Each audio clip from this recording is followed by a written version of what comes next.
যাত্রাপালা ভোলা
সবাই টাকা দেয়, কিন্তু বেলা করি সন্ধে হতে গেল এখন পর্যন্ত বোধ হয় 150 টাকাও হয়নি।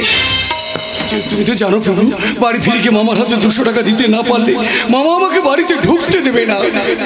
এই অবস্থায় কি যে করবো?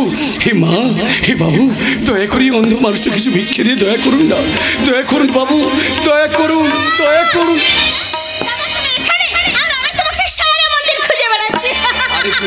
আরে তুই এখানে, আর তুই আমার করে হাসছিস কেন রে বোন? হাসবো না, আর আমার জীবনে এত খুশি জমা হয়ে আছে। কাছে খুশির কারণটা কি রে বোন? তুই কি রাস্তায় কোনো সোনা রূপা গহনা পেয়েছিস? তাহলে নিশ্চয়ই টাকার ব্যাগ পেয়েছিস। তাহলে আমি আজ একটা বিরাট কাজ করে দিয়েছি দাদা, যে কাজের জন্য টিভি, সংবাদপত্র, কত লোক, কত প্রশ্ন আমাকে একেবারে পাগল করে দিয়েছে দাদা, পাগল করে দিয়েছে। কেন রে বোন, এই অন্ধদাতা দক্ষিণী বোন হই কি এমন কাজ করেছিস তুই? কি বলবো দাদা, আমি শুকনো জ্বালানির সন্ধানে ওই ট্রেন লাইনের পাশে গিয়েছিলাম। সেখানে গিয়ে হঠাৎ দেখি ট্রেন লাইনের একটা জোড়াতে পাত খোলা, আর তখন ওই দিক থেকে একটা ট্রেন হু হু করে ছুটে আসছে। তখন আমি আমার গাড়ির লাল ওড়না উড়িয়ে চিৎকার করে বললাম, ও ড্রাইভার বাবু, ট্রেন বন্ধ করুন, ট্রেন বন্ধ করুন। তোর চিৎকার শুনে ট্রেন বন্ধ হলো? হে দাদা, ব্রিজের পাশে এসে ট্রেনটা বন্ধ হয়ে গেল। ও পূজা, গোবিন্দ ধরে সব ঠিক হয়ে গেল। তা না হলে ট্রেনটা যদি চলতো তাহলে নির্ঘাত অ্যাক্সিডেন্ট হতো, কত লোক মরতো, দেশের কত ক্ষতি হতো বল। কিন্তু আমার জন্য তা হয়নি দাদা। এই জন্য টিভিতে আমার ছবি দেখাবে, সংবাদপত্রে আমার কথা লিখবে, সরকারের তরফ থেকে আমাকে ভালো ভালো উপহার দেবে।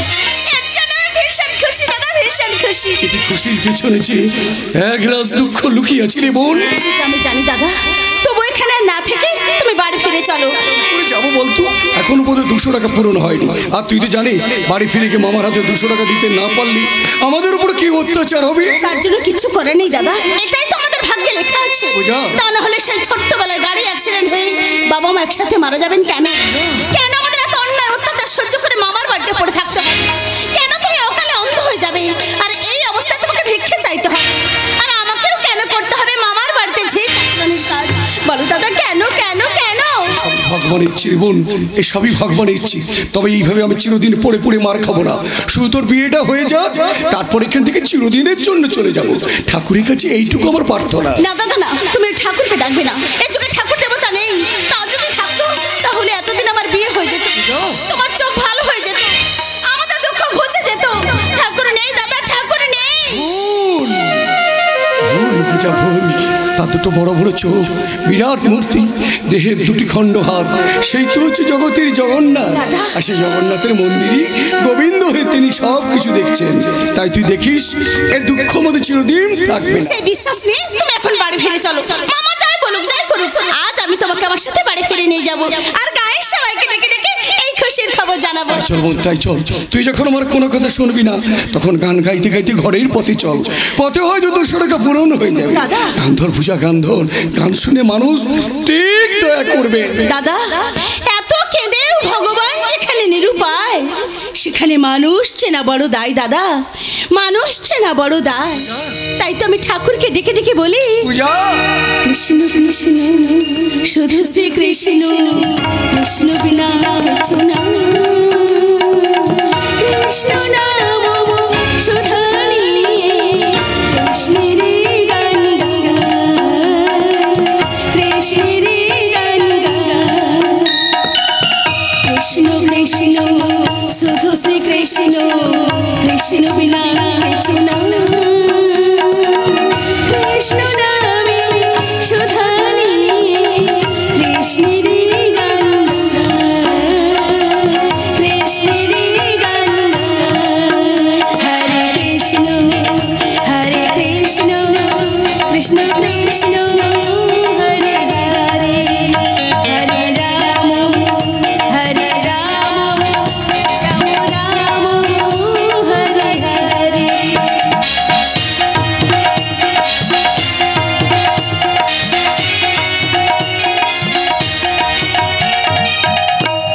রচনা ভোলানাথ রায়, সম্পাদনা ও নির্দেশনায় যাত্রা দ্রোণাচার্য রঞ্জন কুমার, সুর আবহ ও নেপথ্য সঙ্গীতে মাস্টার সমীর গিরি, সঙ্গতি মাস্টার স্বপন ও মাস্টার চন্দন, আলোক সম্পাতে ও শব্দগ্রহণে নন্দন ইলেকট্রনিক্স, নিয়ন্ত্রণে মাস্টার সুজয় কুমার ও মাস্টার অনিল। শুরু করছি শ্রী বিশ্বজিৎ পণ্ডা প্রযোজিত শ্রী শ্রী মা শীতলার আশীর্বাদ ধন্য সুকান্ত অপেরা পরিবেশিত 1430 বঙ্গাব্দের দিকে আলোড়ন সৃষ্টিকারী অশ্রুসজল সামাজিক যাত্রাপালা। সবার উপরে মানুষ সত্য, তাহার উপরে নাই, তবু মানুষের জন্য মানুষ কাঁদে। হে ভগবান, তোমার দুনিয়ায় বাবু গো মানুষ চেনা বড় দায়, বাবু গো মানুষ চেনা বড় দায়, বাবু গো মানুষ চেনা বড় দায়। রাহুলের লটা বাদ দিলে হয়ে যায় রাহুল। মেকালের গোবিন্দ রাহুল মা, রাহুর চেয়ে ভয়ঙ্কর আমার চা। আমার লক্ষ্য টাকা আর নারীর যৌবন, আর সেটা পেতে আমি ভেঙে ফেলি মানুষের সংসার।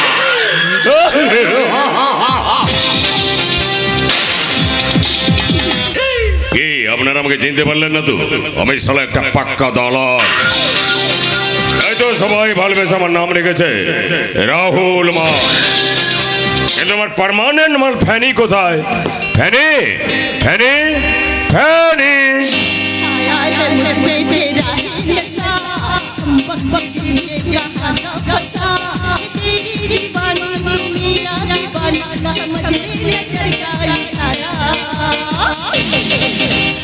गली गली में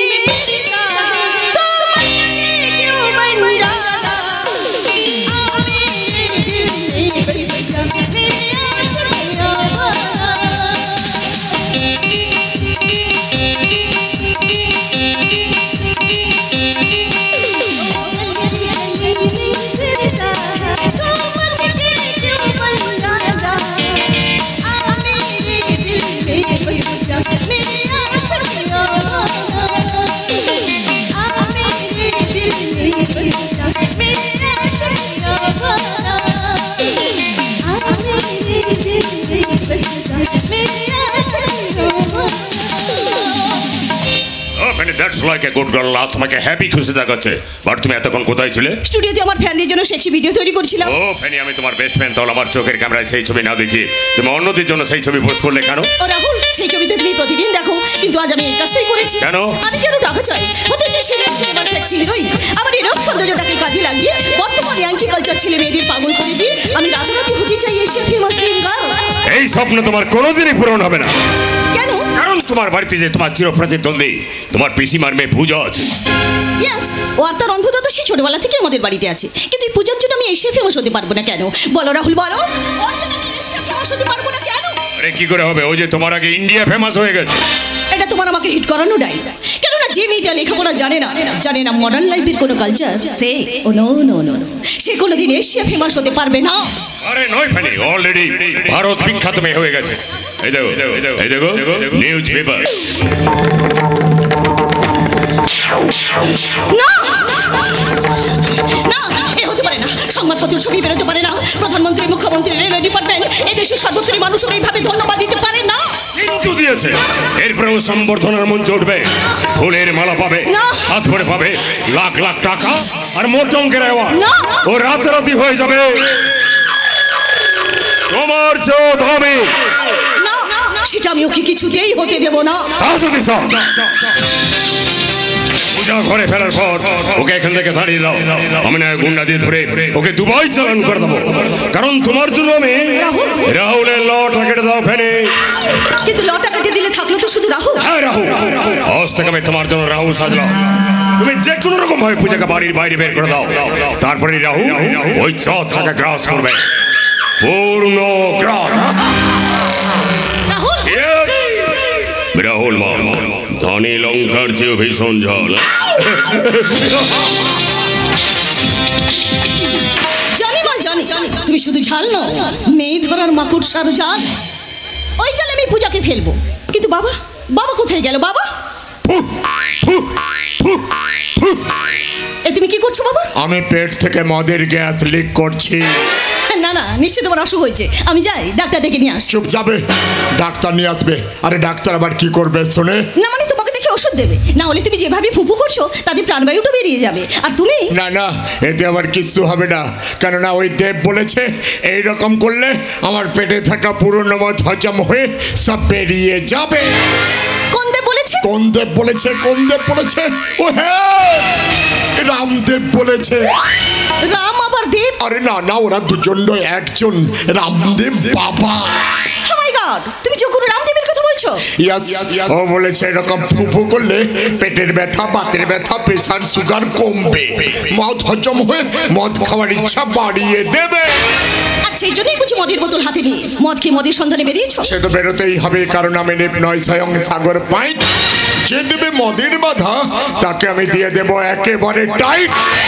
তাই তো আমি সবাইকে বলি, মদের বোতল যদি সাগর হতো সাঁতার দিতাম আমি মনের মতো। আর সেই সাঁতার তোর জন্যই তো আমি তোমাকে প্রতিদিন টাকা দিই। কিন্তু এতে যে আমার কুলোয় না। এবার কিন্তু কুলোবে। কেন? ওই অন্ধনয়ন কি প্রতিদিন ভিক্ষা আছে আমাকে 200 টাকার পরিবর্তে 400 টাকা দেবে? না ভাগ্নে পূজা কি তোর মতো আমাকে হাজার হাজার টাকা দেবে? ইয়েস, আজ থেকে পূজা আমার থেকে তোমাকে বেশি টাকা দেবে। আরে ও তো বাড়ির কাজ ছাড়া কিছুই জানে না, তাও টাকা দেবে কোত্থেকে? কোত্থেকে দেবে? এসো, এই দেখো। আরে আরে এই ছবিগুলো তো সব মাথা নিচের দিকে আর পা উপরের দিকে। রামদেব বলেছেন এই আসন করলে প্রেসার, সুগার, কিডনি স্ট্রং থাকবে। এক সাগর মদ খেলেও কিছু হবে না। পেপারটা তুমি উল্টে ধরেছো। এবার দেখো তোমার ভাগ্নি পূজার ছবি। আরে তো আমাদের পূজা। আরে এর ছবি পেপারে কেন? আরে তাহলে কি কোনো চুরি ডাকাতি করলো নাকি? আরে না, ওর নিচে কি লেখা আছে ভালো করে পড়ো। সরকারের কাছ থেকে মোটা টাকা বকশিস পাবে, পাবে সম্বর্ধনা। কিন্তু কেন পাবে? আরে ও যে তার গায়ে লাল ওড়না উড়িয়ে অ্যাক্সিডেন্টের হাত থেকে ট্রেনের হাজার হাজার যাত্রীকে বাঁচিয়ে দিয়েছে। তবু পুরস্কারও পাবে না, পুরস্কার পাবি তুই। হ্যাঁ, সরকার সরকার তোকে কাঁধে নিয়ে সারা দেশে ঘুরবে। কোনো কিন্তু নেই, কোনো কিন্তু নেই। তুই আমার সঙ্গে চল, ওই ট্রেন লাইনের কাছে গিয়ে তোর গায়ের লাল ওড়না উড়িয়ে ট্রেন লাইনে শুয়ে পড়বি। আর আমি চিৎকার চেঁচামেচি করে লোক জড়ো করবো, ট্রেনটা ছুটে আসবে। ব্যাস, ওর পরিবর্তে না পুরস্কারটা তুই পাবি। কিন্তু ওই কাজটা করলে যে আমি ট্রেনে কাটা পড়বো। পড়বি না, পুরস্কার পাবি। মদ খেয়ে তোমার মাথায় একদম গোবর গাড়ি হয়ে গেছে। এই কথা বলবে না, আমি চাঁদ মত্তব সাগর পাইট, যে দেবে মদির বাধা তাকে আমি দিয়ে দেবো একেবারে টাইট। আর আমিও তোমার মেয়ে ফ্যানি, আমি যখন বলেছি ও পুরস্কার পাবে না পাবে না পাবে না, ঠিক আছে পাবে না। বাবু ট্রেনটাকে অ্যাক্সিডেন্টের হাত থেকে রক্ষা করে হাজার হাজার মানুষের প্রাণ বাঁচানোর জন্য সরকারের তরফ থেকে আমাকে ভালো ভালো পুরস্কার দেবে। এই ফ্যানি, শুনেছিস শুনেছিস এই খুশির খবর? হ্যাঁ শুনেছি। মার না মার, আর একটা মার, মেরে মেরে ওকে একদম শেষ করে দে। কেন বাবা কেন? আমি কি কোনো দোষ করেছি? হ্যাঁ করেছিস, তা না হলে ঘরের পাশে বনি বাজারে কাঠ সংগ্রহ না করে তুই ট্রেন লাইনের পাশে গিয়েছিলি কেন? শুকনো জ্বালানির সন্ধানে গিয়েছিলাম, কেননা হাত পড়ে সকলের রান্না তো আমাকেই করতে হয়। না, তুই ওখানে গিয়েছিলি নতুন নতুন ছেলে ধরার জন্য। না রে বোন, আমি সত্যি বলছি, এই পোড়া পেটটার জন্য জ্বালানির সন্ধানে গিয়েছিলাম, কিন্তু ট্রেনটাকে ওই অবস্থায় দেখে আমি এই কাজ করেছি। আরে ধ্যাৎ ধ্যাৎ, তুই কেন এই কাজ করতে গেলে? এইরকম একটা দৃশ্য দেখে তুই আমার ফ্যানিকে নিয়ে যেতে পারলি না?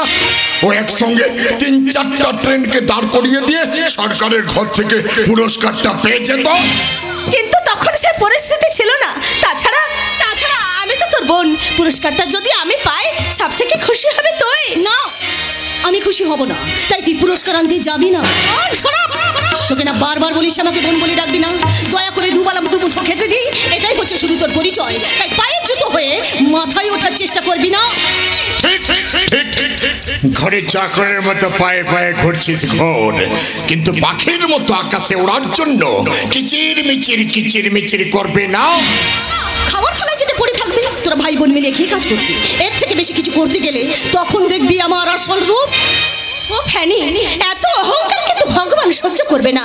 তাই পৃথিবীর মাটি ছেড়ে এতটা উপরে ওঠার চেষ্টা করিস না, যেখান থেকে নামার মতো কোনো পথ তুই খুঁজে পাবি না। সেদিন আমার কিছু না হলেও তোকে কিন্তু পস্তাতে হবে, আর বহুত পস্তাবে তুই। এই, তুই আমাকে ধমক দিচ্ছিস? ধমক নয় রে বোন, ধমক নয়, আমি শুধু সম্পর্কের অর্থটা বুঝিয়ে দিতে চাইছি। ওরে বোন, কোনো মানুষ যদি কুকুরকে দুদিন খেতে দেয়, তার প্রতিও একটা মায়া এসে যায়। অথচ আমরা তোদের আপনজন হওয়ার সত্ত্বেও মায়া তো দূরের কথা, তোরা আমাদের সাথে মানুষের মতো ব্যবহারটুকু করিস না। যত বড় মুখ নয় তত বড় কথা, আবার সামনে আবার পেটের কাটা খায় নুনের ছিটে দেওয়া। আও চাবি তোকে। কেন কেন মামা কেন? তুমি তো জানো দুটো মাকে যোগ্য হয় একটা মামা, আবার বাবার কর্তব্য মায়ের মমতা দেয় বলে ছেলে মেয়েরা মা বাবাকে হারিয়ে মামার আশ্রয় এসে বেঁচে থাকে। কিন্তু তুমি এমনই মামা, ওদের জন্য আমার অন্ধ দাদাকে ভিক্ষা চাওয়াও। ভিক্ষা চেয়ে 200 টাকা দিতে না পারলে তাকে তুমি মারো। সারাদিন ভিক্ষা চেয়ে 200 টাকার কম দিলে খাওয়ারের থালা থেকে দুমুঠো খাওয়ার তুলে তুমি বেড়ালকে দাও। অথচ বাবা মা না থাকায় তোমাকে যে আমরা ভগবানের আসনে বসে পুজো করেছিলাম মামা, আর সেই তুমি চার নাই অত্যাচার করছো। ভগবান কিন্তু তার কোনোদিনই সহ্য করবেন না। কি বলি? আমরা অন্যায় করছি। যা বেরিয়ে যা বলছি, আমার ঘর থেকে তুই বেরিয়ে যা। পূজা, যা আমার ঘর থেকে বেরিয়ে যা। কেন মামা, কি হয়েছে? কিছু হয়নি রে নয়ন, তোরা ভাই বোন আমার ঘর থেকে বেরিয়ে যা। কোথায় যাবো মামা? এত বড় দুনিয়াতে তোমরা ছাড়া আমাদের যার কেউ নেই। ভেবে দেখো, আমি একটা অন্ধ অসহায় মানুষ, এইভাবে সমস্ত বোনটাকে নিয়ে আমি কোথায় যাব, কোথায় থাকবো? তাই বলে আমাদের জানো, তাই বলে অপমান করবে, আমার সঙ্গে চ্যালেঞ্জ করবে? কি বলেছি? কি করেছো? ও আমার মেয়েকে জুতা মেরেছে। এই পূজা, মামা যা বলেছি তা কি সত্যি? বল পূজা, বল। কি বলবো দাদা? ছোটবেলা থেকে তো তুমি আমাকে একটাই মন্ত্র শিখিয়েছো, সৎ কথা বলতে না ডরবি, সৎ কথা বলেই মরবি। তাই এতদিন ধরে বুকের মধ্যে যে যন্ত্রণাগুলো আমাকে বারবার করে খাচ্ছিল, সেই সত্যি কথাগুলো বলে আমি মার খেয়েছি। তবু আমি কাউকে মারিনি দাদা, আমি কাউকে মারিনি। বর্তমান সমাজে প্রার্থনা মিথ্যে হয়েছে বোন। এ জগৎ ভরে গেছে মিথ্যার অন্ধকারে। যে অন্ধকারে এত হিংস্র জন্তু, সে জন্তু অঘোর অরণ্যে নেই। তাই তুই যা, ওদের কাছে ক্ষমা চা। কিন্তু ক্ষমা চার মতো তো আমি কোনো কাজ করিনি দাদা। আমি বুঝলেও আর কেউ বুঝবে না রে বোন। আরে তুই কি ভুলে গেছিস? এরা ছিল বলে আজ আমরা বেঁচে আছি। তাই তুই যা বোন, ওদের পায়ে ধরে ক্ষমা চেয়ে নি। যা।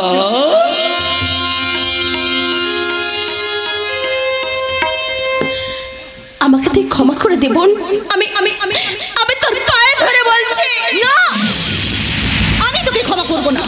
যা বেরিয়ে যা বলছি, আমার ঘর থেকে তুই বেরিয়ে যা। ও নো, আমি যখন না বলেছি না তোমরা আর এই ঘরে থাকতে পারবে না। যা বেরিয়ে যা।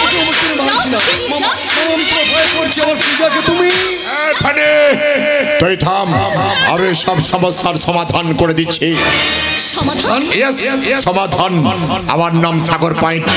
আমার কথা যে না শুনবে তাকে আমি দিয়ে দেব একেবারে টাইট। আমি তোমার সব কথা শুনবো বাবা, বলো কি করতে হবে বলো। এই আমি মদের বোতলটা এখানেই রাখলাম, এটাও তোকে খুঁজে দিতে হবে। আর যতক্ষণ না খুঁজে দিতে পারবি ততক্ষণ আমার বেটি তোর বোন পূজাকে মারতে থাকবে। ঠিক আছে মামা, আমি তাই করবো মামা, আমি তাই করবো। মার স্টার্ট কর।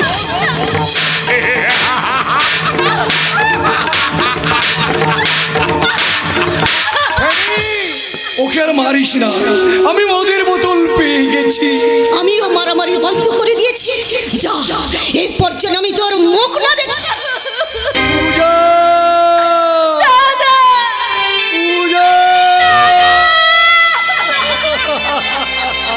বাবা, একজন বাবু এসেছে, তোমাকে খোঁজ করছে। কার নিয়ে এসেছে?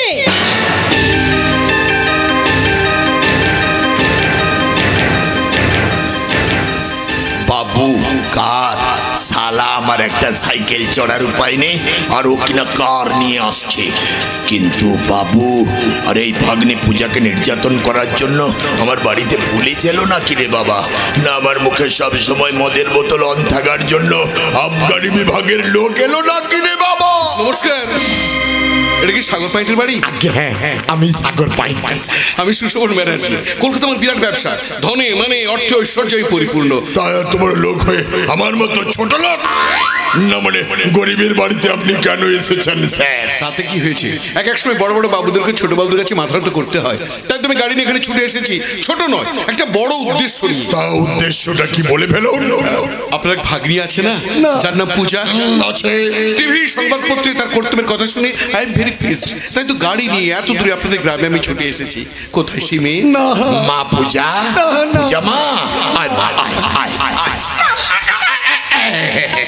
এই হচ্ছে আমার ভাগ্নি পূজা, আর ও হচ্ছে ওর অন্ধ দাদা নয়ন। ও ইয়েস, এই ছবি আমি দেখেছি। সেই চোখ, সেই মুখ, সেই অবয়ব, এই জন্য একই অঙ্গে লক্ষ্মী রূপ সরস্বতী গুণ প্রকাশ পেয়েছি। বাবু, ও তুমি তো দাদা, তোমাকে আমার নমস্কার। নমস্কার। আরে অন্ধ, গান গে ভিক্ষা চায় এমন ভিখারিকে আপনি নমস্কার করলেন স্যার? তাতে কি হয়েছে? ভাগ্যের ফেরে এক সময় কোটিপতিকে ভিক্ষে করতে হয়। মহারাজ দানবীর হরিশ্চন্দ্র ভিক্ষে করেছিলেন, রাজা নল ঘাস কেটেছিলেন। এটা আমার কথা নয়, পুরাণের পাতায় লেখা আছে। পুরাণের কথা আমি বলতে পারবো না স্যার, তবে কোন মদের দাম কত আমাকে জিজ্ঞেস করলে আমি বলে দিতে পারবো। তা আমি বুঝতে পেরেছি। কিন্তু বাবু, আপনি আমার বোনকে কেন দেখতে এসেছেন বাবু? বলছি গতকাল আমি চেন্নাই থেকে বাড়ি ফিরছিলাম। ফ্লাইটটা মিস করায় আমি ট্রেনে চেপে আসছিলাম। হঠাৎ একটা ব্রিজের কাছে এসে ট্রেনটা থমকে দাঁড়িয়ে গেল। খবর নিয়ে জানতে পারলাম একটা মেয়ে লাল ওড়না উড়িয়ে ট্রেনটাকে অ্যাক্সিডেন্টের হাত থেকে বাঁচিয়ে দিয়েছে। হ্যাঁ বাবু, ওই কাজটা আমি করেছি। তা যদি না করতাম তাহলে কত মানুষের প্রাণ যেত। তুমি ঠিক কাজ করেছো। জীবনের ঝুঁকি নিয়ে তুমি যদি ওই কাজটা না করতে তাহলে কত মানুষ মারা যেত, দেশের কত ক্ষতি হতো। হয়তো আমি সরাসরি এখানে আসতে পারতাম না। বাবু, তুমি একটা বড় কাজ করেছো, মানুষ হয়ে মানুষের মতো কাজ করেছো। কিন্তু বাবু, এই যুগে যে মানুষ চেনা বড় দায়। কিন্তু তোমাকে দেখার পর সেই মনোভাব আমার কেটে গেছে। বাবু, আপনি আমার মেয়ে ফেনিকে দেখেননি? ও না একসঙ্গে 8-10 খানা ট্রেনকে আটকে দেবার ক্যাপাসিটি রাখে। তাই নাকি? হ্যাঁ বাবু, কিন্তু আপনি এখানে কেন এসেছেন? শুধু কি আমার ওই দুঃখিনী বোনটাকে দেখার জন্য? না, তোমার বোন ট্রেনটা আটকে আমাকে নতুন জীবন দান করেছে। তাই জীবনদায়িনী মাকে আমি আমার গৃহ মন্দিরে প্রতিষ্ঠা করার জন্য এখানে এসেছি। বাবু, এই কথার মানে তোমাকে আমি আমার ছোট ভাই সন্দীপের বউ করে নিয়ে যেতে চাই। না বলবেন না। অনেক আশা নিয়ে, অনেক ভরসা নিয়ে, বিশ্বাস নিয়ে আমি এখানে ছুটে এসেছি। আমি জানি এই মেয়ে আমাদের ঘরে বধূ হয়ে গেলে আমাদের ঘরটা আলোয় আলোকিত হয়ে উঠবে। এদিকে 5টা মানুষ শিক্ষানী হয়ে উঠবে, পরোপকারী, কর্তব্যপরায়ণ। হায় ভগবান, আমি একা মদ খাই না, এ বাবু মদ খায়। বাবু একটু খাবেন নাকি? না না না, ওসব আমি কিচ্ছু খাই না, কিন্তু আমি যা চাই তাতে আপনারা না বলবেন না। প্লিজ নয়ন বাবু, প্লিজ সাগর বাবু, এই দেবী প্রতিমাকে আমার ভিক্ষা দিন। না বাবু না, ও কথা বলবেন না। আমার বোন আপনার মতো বড় মানুষের বাড়ির বউ হবে, এই তো আমাদের সৌভাগ্যের কথা।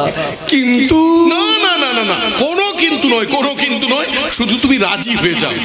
সাগর বাবু আপনি এতে অবশ্য আমার কোনো আপত্তি নেই। আপনি আপনার ভাইয়ের স্ত্রী করে আপনি আপনার বাড়িতে নিয়ে যাবেন, এতে অবশ্য আমার কোনো বাধা নেই। তবে ছোটবেলা থেকে অনেক কষ্ট করে, অনেক টাকা খরচ করে ওকে আমি লালন পালন করে এত বড় করে তুলেছি, তো তার জন্য কিছু খরচা পাতি। খরচা? খরচা তা সেটা কত? 2000? না দাঁড়ান, 2000 বললে 1 সপ্তাহে মদের খরচ বেরোবে, 4000 বললে 2 সপ্তাহে মদের খরচ বেরোবে, 50,000 বললে 6 মাসের মদের খরচ বেরোবে। তাহলে কত বলবো, কত বলবো? বলুন কত টাকা চান? 2 লাখ। ঠিক আছে ড্রাইভার, সাগর বাবু যাচ্ছেন, গাড়িতে থাকা অ্যাটাচি থেকে ওনাকে 5 লক্ষ টাকা দিয়ে দিও। 5 লাখ? ইয়েস, এই পূজা আমার কাছে হিরে, আর হিরের দাম 5 লাখ দিয়ে বেশি কিছু দিচ্ছি না। সেটা বড় কথা নয় বাবু, আপনি আমাকে 5 লাখ টাকা দেবেন তো? আচ্ছা, আমি আপনার গাড়ির ড্রাইভারের কাছে গেলে আমাকে 5 লাখ টাকা দেবেন তো? দেবেন তো?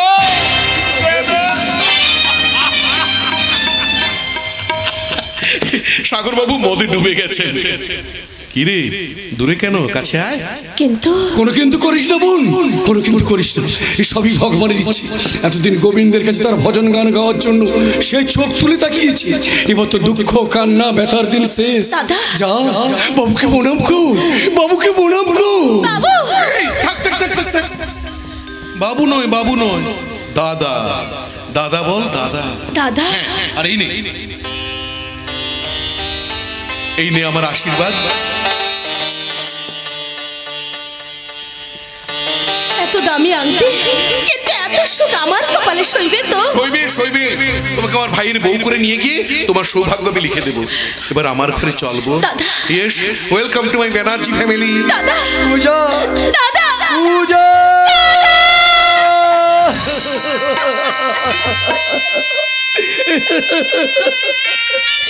আমি আসছি দাদা, এতদিন নিজের জন্য, তোমার অসহায়তার জন্য অনেক কেঁদেছি। আর যখন আকাশের মতো বড় দাদার হৃদয় জায়গা পেয়েছি, তখন আর আমি কাঁদবো না, এখানে আর থাকবো না, ওদের মুখ আমি আর দেখবো না। সেই জন্য তুমি আর কেঁদো না দাদা, তুমি কেঁদো না। আমি আসছি দাদা, আমি আসছি। পূজা।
পূজা পূজা পূজা তুই কোথায় গেলি রে পূজা?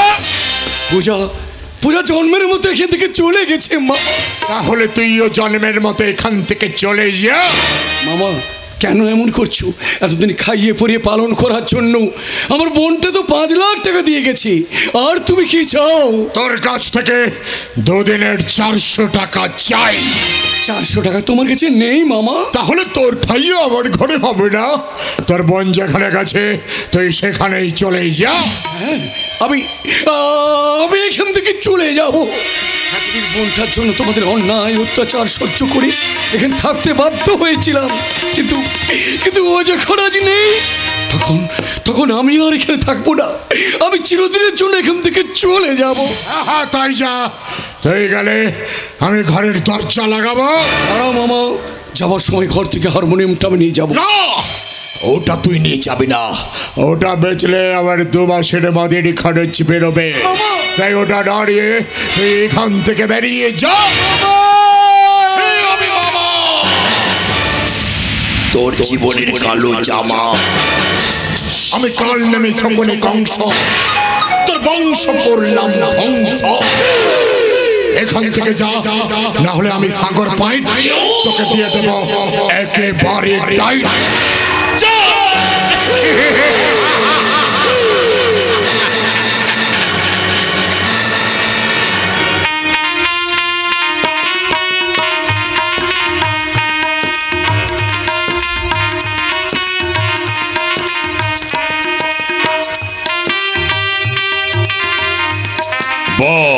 এত বড় বাড়ি, এত গাড়ি, এত বন্ধু বান্ধব, এত লোকের খাওয়া দাওয়া দেখে মনে হচ্ছে সুসমান ব্যানার্জি মাল্লার লোক।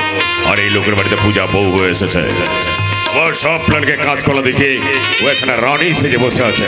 কিন্তু না, ওকে আমার চাই। কে ওখানে?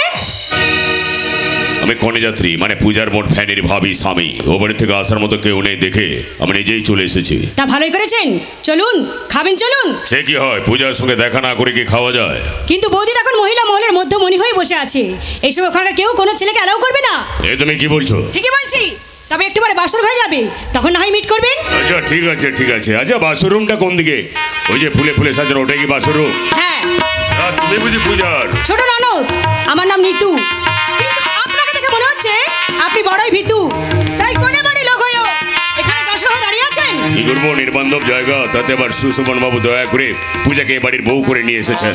তাই এত বড় বাড়িতে এসে আমি তো ডেসপারেট হয়ে যেতে পারি না। তাই তো অনাহত অতিথির মতো এখানে এসে দাঁড়িয়ে আছি। আরে না না, নিজের সম্বন্ধে এমন করে বলবেন না। আমরা কোনো ছোট বড় বিচার করি না, সবাইকে সম্মান দিই। মানুষ মানুষের জন্য, আর জীবন জীবনের জন্য। সেই জন্যই তো আমি ছুটে এসেছি। তাহলে আমার সঙ্গেই চলুন অন্দর মহলে। হ্যাঁ চলুন।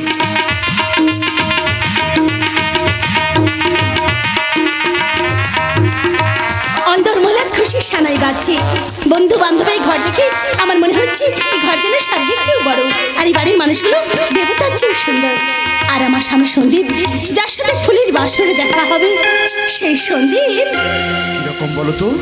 ঠিক যেন ডাকা না, ঢাকা তো সবকিছু চুরি করে নিয়ে চলে যায়, কিন্তু তুমি? আমি কিন্তু যাব না, বরং তোমার পাশে থেকে দেহে দেহে মনে মনে ফুল আর প্রজাপতি, নদী আর সাগর, আকাশ আর সূর্যের মতো তোমার রূপ রস গন্ধ সব লুট করব। আমি গরিবের মেয়ে, আমার রূপে আলো নেই, আছে কিন্তু গন্ধ। সেই গন্ধে তোমার মনে যদি কোনোদিন জাগে দ্বন্দ্ব, তবু মৌমাছি আসবে, আসবে গুনগুন তুলে ছন্দ। ছন্দ তুলে এলেও যদি না পাও আনন্দ, সেই আনন্দ আমি জোর করে নেব। আমি আমার যা কিছু আছে সব তোমাকে উজাড় করে দেব। আমিও তোমায় প্রাণ ভরে ভালোবাসবো। তাহলে কথা দাও, চিরদিন তুমি আমার পাশে পাশে থাকবে, কথা দাও। বেশ, এই আমি তোমায় কথা দিলাম। সন্দীপ,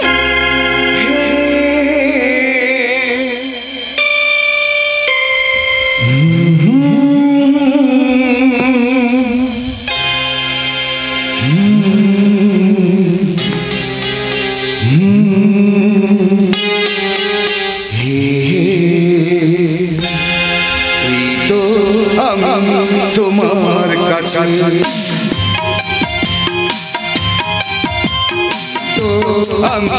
তোমার কাছে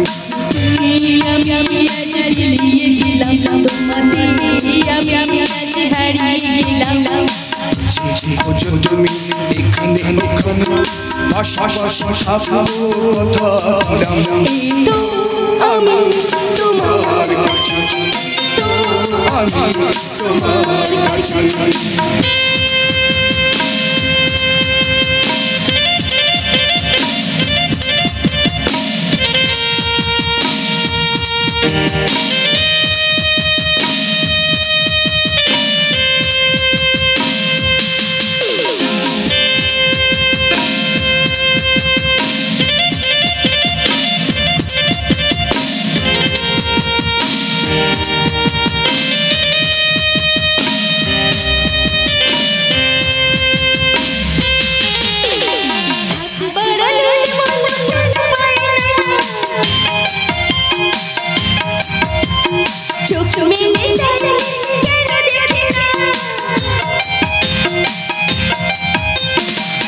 বাড়ালে বলো কেন পাই না চোখ মিলে যাই কেন দেখি না বন্ধ করে মনের মাঝে দেখে বসে আছো আমার সোনা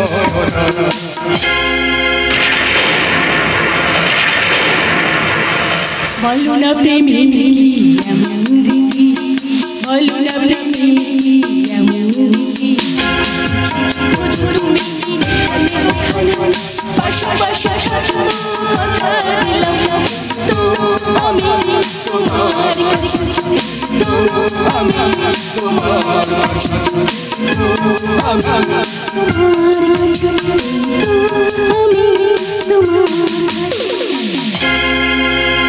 সন্দীপ সন্দীপ সন্দীপ বৌদি বৌদি ওখানে গেস্টরা প্রেজেন্টেশন দেওয়ার জন্য বসে আছে আর তুমি এখানে ছোটদার ধারে মগ্ন হয়ে আছো না মানে আসলে ওখানে এত বড় বড় লোকের মাঝে আমি ঠিক নিজেকে মানিয়ে নিতে পারছিলাম না তাই ভয় পেয়ে না বৌদি কথায় আছে লজ্জা মান ভয় তিন থাকতে নয় তোমাকে স্মার্ট হতে হবে ফরওয়ার্ড এই যে ম্যাডাম তুমি যে প্রথম পর্বেই একেবারে টিউশনি শুরু করে দিয়েছো টিউশনি নয় আমি অ্যাক্টিং করে এবারে কালচার বুঝিয়ে দিচ্ছিলাম বাট তোমার কিন্তু জানা উচিত যে পূজা হচ্ছে গ্রামের মেয়ে লজ্জা ওর ভূষণ সরলতা হচ্ছে ওর অলংকার ও কিন্তু তোমার মতো শহরে লেডি নয় হ্যালো এত যদি গ্রামের মেয়েকে পছন্দ তাহলে এরকম একটা গায়ে মেয়েকে বিয়ে করলে পারতে হ্যাঁ ড্যাডি মাম্মির জন্য সেটা হয়ে ওঠেনি বুঝলে উনারা জিদ ধরে বসলেন তাই তো বাধ্য হয়েই তোমাকে এই কি বলে বাধ্য হয়ে বিয়ে করেছো তাহলে এখন ছেড়ে দাও ঠাকুরছি তা বৌদি তোমাদের গায়ে তোমার মতো সুন্দর একটা মেয়ে দেখো তো আমি ওই মেয়েটার সঙ্গে বিয়ে দিয়ে দেবো তার মানে দো ফুল এক মালি ঠিক আছে আমি ফিল্ম করতে রাজি আমার নো প্রবলেম আরে অসিতা সুখী তোমরা এখানে বাট ওদিকে যে গেস্টের রিসেপশনের ত্রুটি হয়ে যাচ্ছে না সন্দীপ না গেস্টদের রিসেপশনের কোনো ত্রুটি আমি করিনি ওদের সমস্ত ব্যবস্থা করি তবে তো আমি এখানে এসেছি কিন্তু তুই এখানে ওখানে এত বড় বড় লোকের মাঝে ওদের খুব লজ্জা লাগছিল তাই ও এখানে আসায় আমি এখানে চলে এসেছি কিন্তু ছোটদা তুমি এই সময় এই ঘরে কেন ছোটদা সুখী না মানে কথা হলো কি ওখানে তো শ্বশুর শাশুড়ি বসে রয়েছে আর তুই কি না এখানে এসে মজা কর একদম ঠিক কথা বলেছো সন্দীপ দেখো শহরে মেয়েদের না কোনো দায়িত্ব নেই বুঝলে তা না হলে তুমি বলো আমার ড্যাডি মাম্মি ওখানে আর ইনি হচ্ছেন এখানে তুমি যা বলছো সেটা কিন্তু ঠিক নয় আমি ওদের খাইয়ে দাইয়ে তবে এখানে এসেছি এসে ভালো করেছিস এখন যা নিমন্ত্রিত অতিথিদের একটু রিসেপশন নো ছোটদা আমি ওখানে গিয়ে দায়িত্ব পালন করব আর তোমরা এখানে বৌদির সঙ্গে আনন্দ করবে ওটি হবে না কি করে হবে তুমি পূজার মতো মেয়ে নাকি তোমাকে না আমি কি হলো মাইশুরি দিদি তুই জামাই বাবুকে আরে নিতু তুমি না এলে আমাকে তো একদম মেরেই ফেলতো সত্যি পূজা অজানা অচেনা হওয়া সত্ত্বেও তোমাকে বিয়ে করায় এই ঘর আজ হাসিতে খুশিতে ভরে উঠেছে মনে হচ্ছে শহরের লাইফে এমন আনন্দ আমি কোনোদিনই পাইনি তাই নাকি হ্যাঁ পূজা এত অর্থ এত বিশাল বাড়ি গাড়ি এত সুখ সম্পদের মধ্যেও যে আনন্দের শিহরণ আমাদের দেহে মনে জেগে উঠেছে এমন আনন্দের আলো কোনোদিন কিন্তু মনকে ছুঁয়ে যায়নি। জামাই বাবু, তোমার জামাই বাবু ঠিকই বলেছে বৌদি। শহরের জীবন তো তুই আর একের মধ্যেই সীমাবদ্ধ। কোনোদিন এত লোকের সঙ্গে মেশাই হয়নি। কি করে মিশবে? ওরা তো সবাই টাকার পেছনেই ছোটে। মানুষের জীবনে যেসবের একটা প্রয়োজন আছে সেটাই কেউ বোঝে। নিতু, সে কি এরই মধ্যে তুমি নিতুকে বশ করে ফেলেছো? কিন্তু তোমাকে বস করতে পারেনি সন্দীপ, কারণ তুমি হচ্ছ এয়ারফোর্স অফিসার। জানো পূজা, বাবু তোমার পাক্কা অ্যাডমিনিস্ট্রেটিভ। ভুল করা কিংবা ভুল মেনে নেওয়া কোনোটাই কিন্তু ওর চরিত্রে নেই। ও আমার আইডেন্টিফিকেশন দিচ্ছি। জানো পূজা, আমার এই জামাই বিরাট বড় ডাক্তার, কটকে বিরাট বড় নার্সিং রয়েছে, গাড়ি বাড়ি ব্যাংক ব্যালেন্স। বাবু একেবারে কোটিপতি, যাকে বলে সফিস্টিকেটেড ম্যান। সেটা আমি যাওয়ার পর হয়েছে। কি বলো? তাই নাকি? ওই ইস, কিন্তু আমার সম্বন্ধে কি জেনেছো কি? আমি এখন বিয়ে 3rd ইয়ার। ইয়ারবন্দির সঙ্গে নতুন স্টাইলে কলেজে যাই। আচ্ছা নিতু, এই কথাটা বলার জন্য তুই এতক্ষণ দাঁড়িয়ে আছিস? বাড়ি তোমরা সবাই এখানে এসে নিজেদের পরিচয় দিয়ে বৌদির আপন হতে চাইছো, কিন্তু আমার বেলা ও ননু। সবাই জানে বৌদির পাশে ননদরাই সব সময় থাকে। এম আই রাইট বৌদি? না মানে আমি। তুমি কোন ক্লাস পর্যন্ত পড়েছো বৌদি?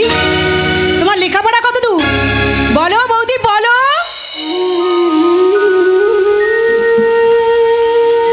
স্কুলে যাওয়ার মতো কোনো সুযোগ আমার জীবনে হয়নি। আমি আমি আমি একেবারেই মূর্খ। পূজা, আরে সেজন্য নো টেনশন, আমি রাত দিন তোমার থেকে পড়াবো। মাত্র 1 মাসের মধ্যে তুমি সবার সঙ্গে ইংরেজিতে কথা বলবে, একদম ফেস টু ফেস। তবে তবে আমাকে স্যার এ না মানে ম্যাডাম বলে ডাকতে হবে। ম্যাডাম তবে রে? না না না না না না বৌদি সোনা, আজকের দিনে এমন রাত করো না, আজকের দিনে এমন রাত করো না। দাদাই আমার বড় রূপিয়াসী, দাদাই আমার বড় রূপিয়াসী, দয়া করে ওর ঠোঁটে চুমা দিও না। চুমা চুমা দে না চুমা, চুমা চুমা দে না চুমা।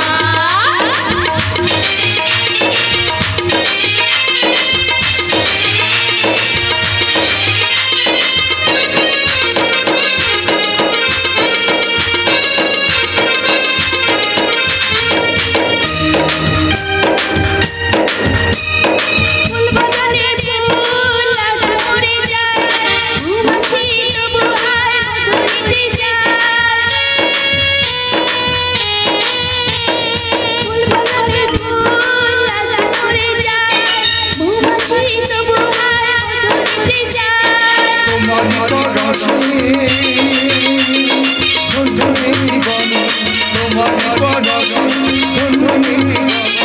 দুটি প্রাণ মিলে মিশে প্রাণ প্রাণী। চুমা চুমা দে না চুমা, চুমা চুমা দে না চুমা, চুমা চুমা দে না চুমা।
আজ আমাদের ঘরে আনন্দ উৎসব কেন বলো তো? কেন? আজ আমাদের ঘরে লক্ষ্মী এসেছে রে, লক্ষ্মী। আপনি একদম ঠিক কথা বলেছেন বর্দা। যেমন ওর নাম পূজা, ঠিক সেই রকম ও রূপ সৌন্দর্য। আমন্ত্রিত অতিথিরা তো ওকে দেখার পর একদম চোখ ফেরাতেই পারছে না। সত্যি আপনার পছন্দের তারিফ করতে হয় বর্দা, তারিফ করতে হয়। তা তো করতেই হবে, তা তো করতেই হবে, কারণ 7 জন্ম তপস্যা করলে এমন বৌমা পাওয়া যায়। আর তাছাড়া আমার ভাই সন্দীপ যা মুডি, এমন একটা বউ না হলে ভালোই লাগতো না। মানে কথা হলো কি বর্দা, ছোট্টবেলা থেকে সেই বিশ্বাস কিন্তু আমার আছে সন্দীপ। আমি জানি তুমি আমার জন্য আকাশের চাঁদটা আনতে পারলেও পাকে ফোটা পদ্ম কিন্তু নিয়ে আসবে, যে পদ্মগন্ধ আমার খুব প্রিয় বর্দা, খুব প্রিয়। সন্দীপ তোমাকে পদ্মফুল বলে গেল। বর্দা, ছোটদা ভুল বলেছে বর্দা।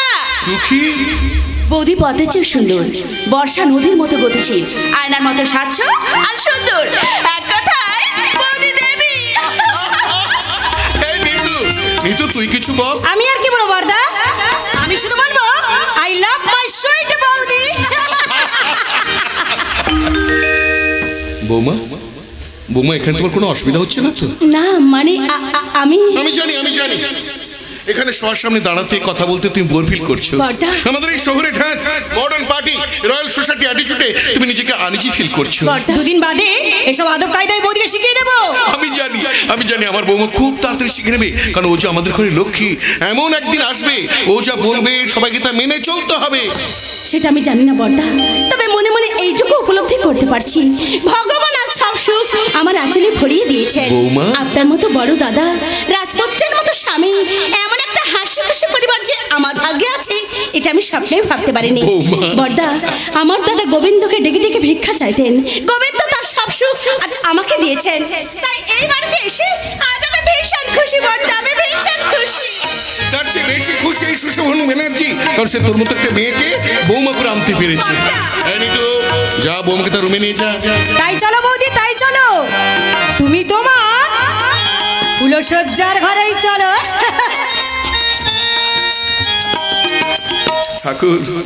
ঠাকুর, আমি নিজের জন্য কোনোদিন কিচ্ছু চাইনি ঠাকুর। আজ শুধু চাইছি ওদের দাম্পত্য জীবন মধুময় হোক, ওদের তুমি মঙ্গল করো দয়াময়, ওদের তুমি মঙ্গল করো। আমি আর কিচ্ছু চাই না ঠাকুর, আমি আর কিচ্ছু চাই না, কিচ্ছু না। আর কিছু নয় ঠাকুর, আর কিছু নয়। না চাইতেই এত সুখ যখন তুমি আমাকে দিয়েছো, আমার এই জীবন থেকে সুখটুকু তুমি কেড়ে নিও না ঠাকুর, এই সুখটুকু তুমি কেড়ে নিও না। কিন্তু আমার দাদার জন্য মনটা কেমন করছে, আমার দাদা কোথায় আছে, কি করছে, ওকে তুমি ভালো রেখো ঠাকুর, ওকে তুমি ভালো রেখো, ভালো রেখো।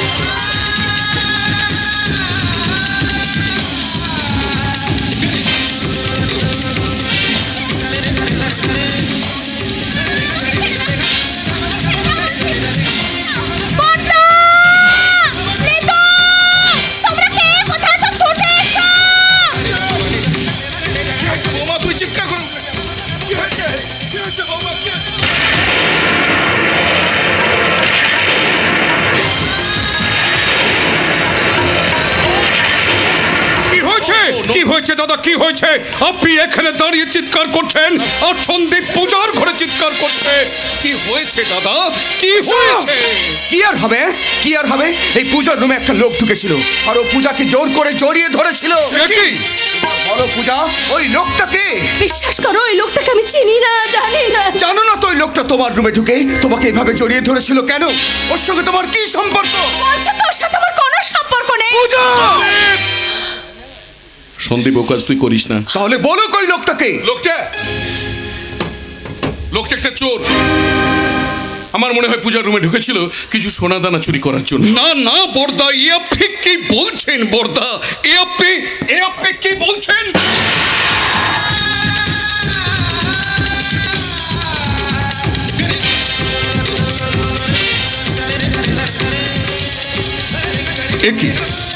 এখানে তো বেশ কিছু লাভ কার্ড। হ্যাঁ, লাভ কার্ড। ওই দেখি তো। I love you my sweetheart, I love you my জান, ও I love you, I love you, I love you। আর সন্দীপ, তুমি ভালো করে দেখো, ওখানে একটা লেটারও আছে। হ্যাঁ, লেটার। ও মাই সুইটি, আমি তোমাকে আজও ভালোবাসি, কিন্তু তুমি আমার সেই ভালোবাসাকে ভুলে অন্য একটা ছেলেকে বিয়ে করে আমার বিশ্বাসকে, আমার আত্মাকে তুমি আঘাত করলে। এই জন্য আমি তোমাকে শান্তিতে সংসার করতে দেব না। আমি এর প্রতিশোধ দেবো, চরম প্রতিশোধ। সন্দীপ, এবার বলো পূজা, এর আসল রহস্য কি? বিশ্বাস করো আমি জানি না, জানি না, জানি না। জানো না তো এই লাভ কার্ড লেটার কোথা থেকে এলো? কেন হুমকি দিয়ে গেলে প্রতিশোধ দেওয়ার? Quick quick answer me, quick. বলছে তো ওই লোকটাকে আমি চিনি না, জানি না। জানো না যদি, তাহলে ওই লোকটা তোমার সঙ্গে এরকম ব্যবহার করলো কেন? এটা আমি কি করে বলবো? তোমাকে বলতেই হবে বৌদি, কেউ ক্রিমিনাল। হ্যাঁ হ্যাঁ, তোমাকে বলতেই হবে ওই লোকটার সঙ্গে তোমার কি সম্পর্ক। ওই লোকটার নাম কি? আমি বলতে পারবো না। No no, never that, never that. এইসব ঘটনার কথা কাল সকালে আলোচনা করা যাবে, কিন্তু এখন ওই ছেলেটাকে আমার প্রয়োজন। আমার মনে হয় আমাদের সিকিউরিটি টোপকে এখনো পালাতে পারিনি। যাও যাও, এনি হোক পাকড়াও করো। ঠিক আছে, আমি যাচ্ছি, তবে যাওয়ার সময় আমি একটা কথা বলে যাচ্ছি। ও আমাদের ঘরের মধ্যে ঢুকে আমাদের বংশের মান ইজ্জতের উপর হাত দিয়েছে, তাই ধরা পড়লে ওকে তো আমি ছাড়বো না, সাথে সাথে ওর অবস্থাও আমি খারাপ করে দেবো, খুব খারাপ। আমিও যাচ্ছি বড়দা, আমিও যাচ্ছি। আমি ফোনে ফোনে সিকিউরিটিদের অ্যালার্ট করব। পুলিশ স্টেশনে গিয়ে সমস্ত রাস্তায় আমি নাকা চেকিং এর ব্যবস্থা করব এবং সব শেষে সিসিটিভি ফুটেজ চেক করে ওই ক্রিমিনালকে তো আমি ধরবই ধরব। সুখী, তুই দাঁড়িয়ে রইলি কেন? তুইও যা। যাচ্ছি যাচ্ছি বর্দা। একটু আগে বৌদিকে নিয়ে কতই না আনন্দ করেছিলাম, সে আনন্দ যে নষ্ট করে দিয়েছে, সে স্কাউন্ডারটাকে আমি কোনোদিনও ছাড়বো না, কোনোদিনও না। আমিও ছাড়বো না। তোমার আভিজাত্যে আঘাত দিয়েছে, আমার বংশ প্রতিপত্তি নিয়ে খেলা করেছে, তোকে আমি শেষ করে দেবো, শেষ। বর্দা, বর্দা আপনি শান্ত হন, বর্দা শান্ত হন। বিশ্বাস করুন, ওই লোকটাকে আমি চিনি না, জানি না। ওই লাভ লেটারও আমার জন্য ফেলে যায়নি। আমি আপনার পায়ে ধরে বলছি বর্দা, এই ঘটনার জন্য আমি দায়ী নই, দায়ী নই, দায়ী। আমি জানি বৌমা, আমি জানি তুমি সূর্যের মতো উজ্জ্বল, আকাশের মতো নির্মল, গঙ্গার মতো পবিত্র। আমি জানি ওই ছেলেটা তোমার কাছে আসেনি, ও এসেছিল আমার বোন সুখীর কাছে। সুখের কাছে? ছেলেটা সুখীকে 10 বছর ধরে ভালোবেসেছিল, আর সুখী ওকে ভালোবেসে বিয়ে করতে চেয়েছিল, কিন্তু তোমার স্বামী সন্দীপের সঙ্গে ওই ছেলেটার কলেজ লাইফ থেকে ওই রকম সম্পর্ক থাকায় আমার কথা না শুনে ও জোর করে সুখীর সঙ্গে অসিতের বিয়েটা দিয়ে দেয়। এমনকি সাইবার ক্রাইমে ফাঁসি ওকে জেলও পর্যন্ত খাটিয়েছিল। অত বড় লোকের ছেলে হওয়ার সত্ত্বেও ওকে গুন্ডা লাগিয়ে আত্মহত্যা করে হসপিটাল পাঠিয়ে দিয়েছিল। তবু ওদের ভালোবাসার টান এতটুকুও ছিঁড়ে যায়নি। সে কি যায়? এই যে দুটি মনের মিলনের বন্ধন, আর বিয়েটা হচ্ছে দেহের বন্ধন।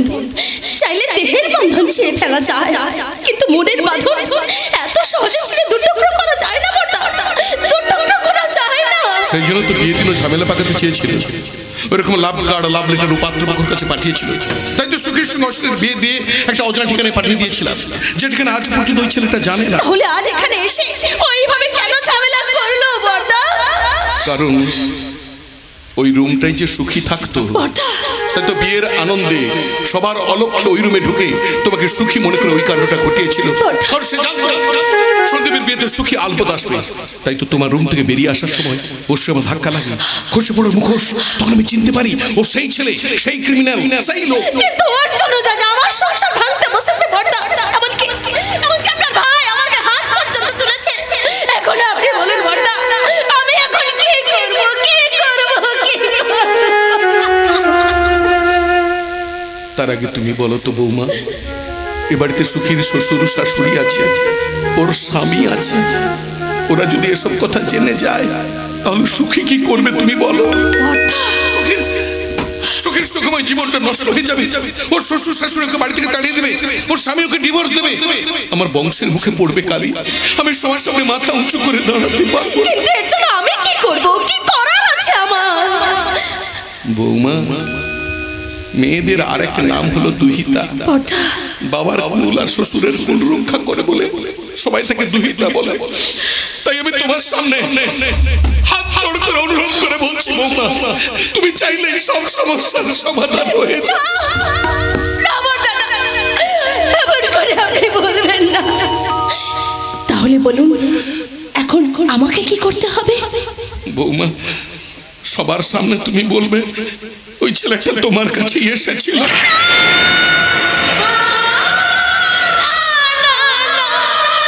ওই কথা বলে যে আমার জীবনটা দুঃখের সাগরে ডুবে যাবে। তোমাকে ওই কথাটা বলতে হবে বৌমা। কিন্তু ওই কথায় আমার মুখে লাগবে কলঙ্কের কালি। দোষ না করে আমাকে সবার কাছে দোষী হয়ে যেতে হবে।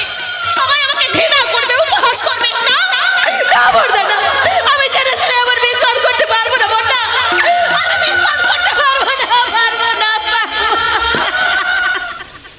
বেশ বেশ, তাহলে আমাকে আত্মহত্যা করতে হবে। দাঁড়ান বর্দা, একদিন আমার কাছে খুশি হয়ে এই অন্ধ দাদার দুঃখিনী বোনটাকে আপনার বাড়িতে নিয়ে এসে আপনার ভাইয়ের সাথে আমার বিয়ে দিয়ে আমার মুখে হাসি ফুটিয়েছিলেন। আর যখন আপনার বোনের মুখে হাসি ফোটানোর জন্য আমার মুখের হাসি কেড়ে নিতে চাইছে, তখন আমি সবার সামনে বলবো, বর্দা, এই যে বর্দা, সারা বাড়ি তন্ন তন্ন করে খুঁজে ওই ছেলেটার কোনো সন্ধান পাওয়া গেল না। তোমার কাছে কি ওর কোনো খবর আছে? না রে, কোনো খবর নেই। তবে কে ওই লোকটা? কেন সে এখানে এসেছিল? সেটাই লাভ কাটা লাভ লেটার দেখলেই বুঝতে পারবি। দেখ তো সুখী, ছেলেটাকে চিনতে পারিস কিনা।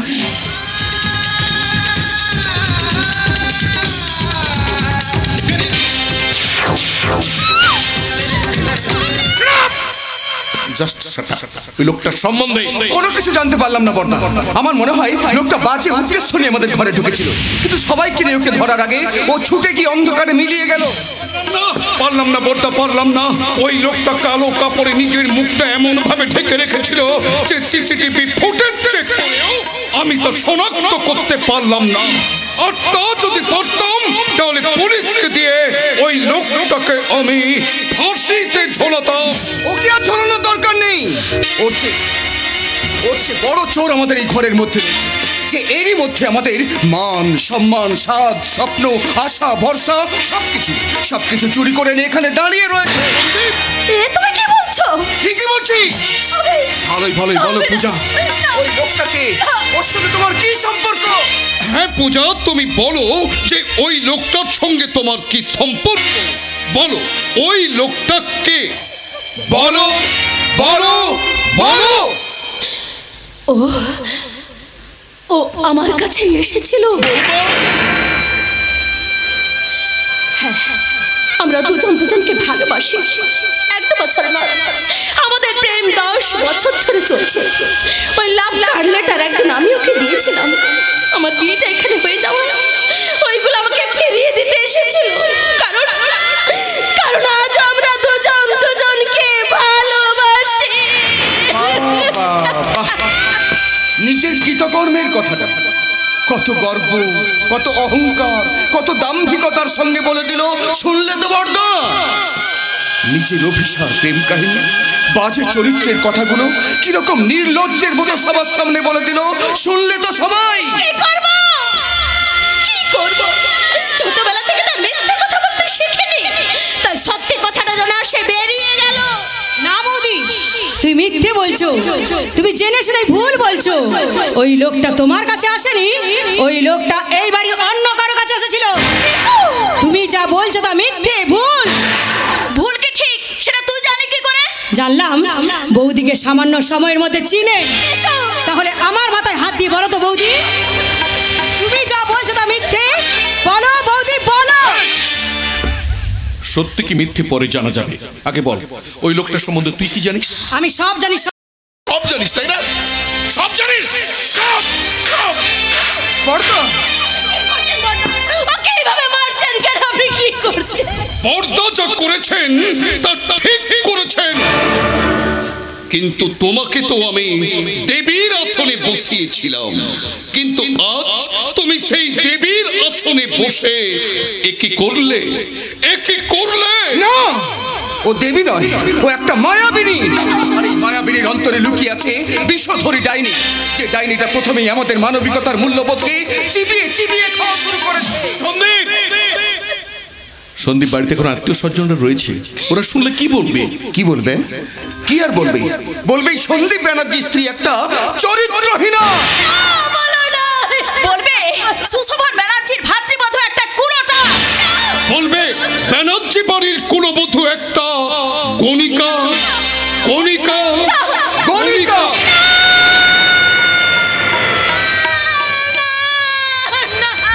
আচ্ছা আচ্ছা, তোমরা কি সবাই পাগল হয়ে গেলে? হ্যাঁ, আমি পাগল হয়ে গেছি, পাগল হয়ে গেছি। চৌঠি রাতে বাসরে যাওয়ার আগে কোনো স্বামী যদি জানতে পারে যে তার স্ত্রী চরিত্রহীনা, তার স্ত্রী অন্য কাউকে ভালোবাসে, তাহলে সে পাগল ছাড়া কি হতে পারে বলতে পারো? তুমি যদি অন্য কাউকে ভালোবেসেছিলে তাহলে কেন আমার ছোটদাকে বিয়ে করলে? কেন সবার সামনে বলে দিলে না তোমার কদর্য চরিত্রের কথা? সখী, তুই অন্তত চুপ কর। এরপর কিন্তু আর চুপ থাকা যায় না বর্দা। আপনি আজই এর একটা বিহিত করুন। কি বিহিত করবে? কি বিহিত করবে? জানা নেই, শোনা নেই, হঠাৎ একটা ছোট লোক বাড়ির মেয়েকে তুলে এনে রাতারাতি আমার সঙ্গে বিয়ে দিয়ে সবাইকে আমন্ত্রণ করে জানিয়ে দিল যে পূজা হচ্ছে সুশোভন ব্যানার্জির বাড়ির কুললক্ষ্মী। কিন্তু ও কুললক্ষ্মী নয়, ও একটা অলক্ষ্মী। সন্দীপ, আর ওই অলক্ষ্মীর মুখ দেখাও বাপ। ওকে দেখলে আমার মাথায় রক্ত উঠে যাবে, আমি পাগল হয়ে যাব, পাগল। তাই এখনই এই মুহূর্তে ও এই বাড়ি ছেড়ে চলে যাবে, আর তা না হলে আমি নিজেকে নিজে শুট করে দেবো। This is my final decision. Sandeep, শুনে যা ভাই, আমার কথাটা শুনে যা। আমার সন্দীপ যা বলে গেল তা একদম ঠিক বলে গেল বর্দা। ওর জায়গায় যদি আজ আমি হতাম, আমিও ঠিক একই কথা বলতাম। তাই আমি আপনাকে অনুরোধ করে বলছি বর্দা, আপনি সব দিক চিন্তা করে আজ ডিসিশন নিন। কে এই বাড়িতে থাকবে? আপনার ভাই সন্দীপ, নাই 3 দিনে লক্ষ্মী? অসিত, তোমরা আমাকে এতগুলো প্রশ্ন চিহ্নের সামনে দাঁড় করিয়ে যেও না। এই ঈশ্বর, তুমি বলে দাও, আমি এখন কি করব? আপনাকে কিচ্ছু করতে হবে না বর্দা। বৌমা, গরিবের মেয়ে আমি, সেটা জেনেও মহানুভবতা দেখে আপনার বাড়িতে নিয়ে এসে আপনার ভাইয়ের সাথে আমার বিয়ে দিয়েছিলেন। বৌমা, আমি এই দুদিনে এত খুশি হয়ে গেলাম যে ভগবানকেও ডাকতে ভুলে গেলাম। কিন্তু হঠাৎ এলো এক ঘূর্ণি ঝড়, যে ঝড়ে ভেঙে চুরমার হয়ে গেল আমার এই স্বপ্নের মন্দির। না বৌমা, না, এ মন্দির তোমার কোনোদিন ভেঙে যাবে না। মাত্র কয়েকটা দিনের জন্য তুমি তোমার মামার বাড়ি চলে যাও। আমি কথা দিচ্ছি, সন্দীপের রাগ কমে গেলে ও নিজে গিয়ে তোমাকে এখানে নিয়ে আসবে। তুমি কেন না বৌমা, তুমি কেন? কান্না যে আমার জীবন সাথী বর্দা, আর এই দুটি চোখ হচ্ছে কান্না যাওয়া আসার পর। তাই আজীবন যে কেঁদে এসেছে, তার আবার কান্নাকে ভয় কিসে? আমি জানি বর্দা, নদী একবার সাগরে মিশে গেলে সে যেমন পেছন ফেরে না, গাছ থেকে পাতা একবার মাটিতে ঝরে গেলে সে যেমন গিয়ে গাছে লাগে না, তেমনি এই নদী আর কোনোদিন আপনার বাড়িতে ফিরে আসবে না। তাই তো আপনার দেয় দামি গয়না।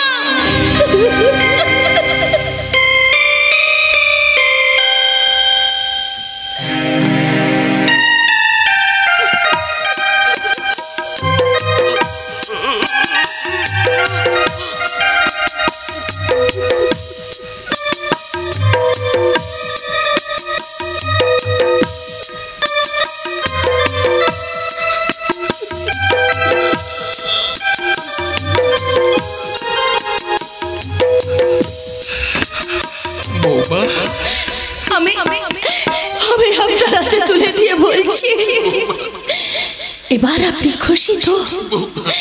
এবার আপনার বোনের সংসার ঠিক থাকবে তো? আপনার বংশের মান সম্মান সব রইল তো? বিদায় বর্দা, চির বিদায়।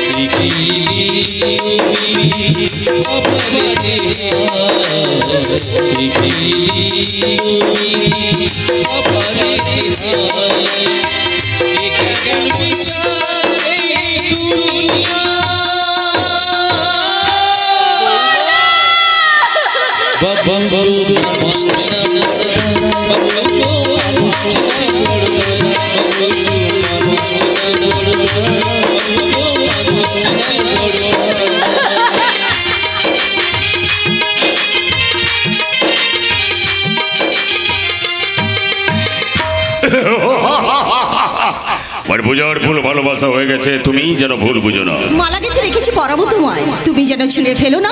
ওখানে ছিঁড়ে ফেলার কোনো প্রশ্ন নেই, কারণ তুমি মাফসলের মেয়ে হলো, তোমার মধ্যে শহরের স্টাইল আছে, তোমার মধ্যে হচ্ছে আগুনের ম্যাজিক। যে ম্যাজিক কাল রাতে তোমার পাশে থেকে আমি খুব মজা পেয়েছি। সত্যি কথা বলতে কি, তুমি একটা ডিনামাইট। সেই ডিনামাইটটা বাস্ট হলে পর্বত খণ্ড খণ্ড হয়ে যায়। আমি কিন্তু খণ্ড খণ্ড হবো না, বরং সময়কে বলে তোমার কাছে আসবো, তোমাকেই বেশি ভালোবাসবো। তুমি তো জানো শহরে আমার ব্যবসা আছে, সেই ব্যবসা করে আজ আমি কোটিপতি, তারপর আমি দালাল, যে দালালিতে আজ আমি মালামাল। ওই সব মালই আমি চাই। তুমি ছাড়া আর তোমার কেউ নেই, তাই ওই সব মাল আমি তোমাকেই দেবো। এমনকি আমার টাকা পয়সা, বাড়ি গাড়ি, সম্পত্তি সব তোমার নামে লিখে দেবো। তার জন্য প্রতি রাতে আমি তোমার কাছে আসবো। কই বাদ রে, আমি আমার এই লাইফটাকে এনজয় করতে চাই, কারণ আমি জানি এই জীবনটা হচ্ছে দুদিনের জন্য। এই বয়সে যদি ভোগ করতে না পারি তাহলে বেঁচে থেকে লাভ কি? তবে একটা কন্ডিশন, তুমি সপ্তাহে একদিন আমার বাড়িতে আসবে, সেদিন হয় সোনা না হয় চাঁদ, এর দুটোর আমাকে একটা উপহার দেবে। M I right? টাইট, ওতে আমি টাইট হয়ে যাবো। কিন্তু ওই কথা না মানলে তোমাকে আসতে দেবে না আমার বাবা সাগর পাই। নিপ নয়, এবার ওর জন্য মদের পয়েন্ট নিয়ে আসবো। তুমি আমাকে সপ্তাহে 2 দিন আসতে দাও, কারণ তোমাকে ছাড়া আমি একটা রাতও থাকতে পারবো না। ও নটি বয়, এই কথা বলে তুমি 8-5টা পুরুষের মতো চালাকি করো না। তাছাড়া আমার জন্য তুমি যদি এতই পাগল হয়ে থাকো তাহলে সেদিন পূজাকে তুলতে পারলে না কেন? তুমি জানো না ও আমার চলার পথের শত্রু। শত্রু?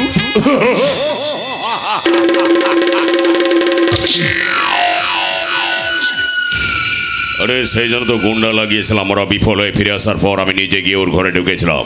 ওখানে গিয়ে আমি এমন খেলা খেলেছি যে খেলায় পূজার মুখে লেগেছে কলঙ্কের কালি। পূজা, আজ তার কাছে সিঁদুর আছে কিন্তু স্বামী নেই, শাখা আছে কিন্তু সংসার নেই, জীবন আছে কিন্তু মাথা গোজার মতো ঠাঁই নেই। তাই তো সে নিরুপায় হয়ে আমার তোদের ঘরে ফিরে এসেছে রে বোন। সেটা যে হবে আমি জানতাম, কারণ ওরা গরিব ঘরে সুন্দরী মেয়েদের মহানুভবতা দেখিয়ে নিয়ে যায় খেলা করার জন্য, বউ করে ঘরে রাখার জন্য নয়। হ্যাঁ, ফ্যান তো ঠিক কথাই বলেছে। আর তুমি সেটা না জেনে না বুঝে গর্ব অহংকারে ওই লোকটার হাত ধরে চলে গেলে সুখের ঘর করতে। দেখলে তো ওই সুখের ঘরটা কেমন তাসের ঘরের মতো ভেঙে গেল। এর জন্য তাই তুই দায়িত্ব লোক। এই তুই তোর মুখ দেখাবি না বলেছিলি না, তাহলে সেই মুখ আবার দেখাতে এলি কেন? কি করব? কি করব? এই অভাগীর যে ঘর ছাড়া মাথা গোজার মতো অন্য কোথাও জায়গা নেই। নাই থাকুক, তবু তুই এই ঘরে থাকতে পারবি না। যা, এখান থেকে বেরিয়ে যা।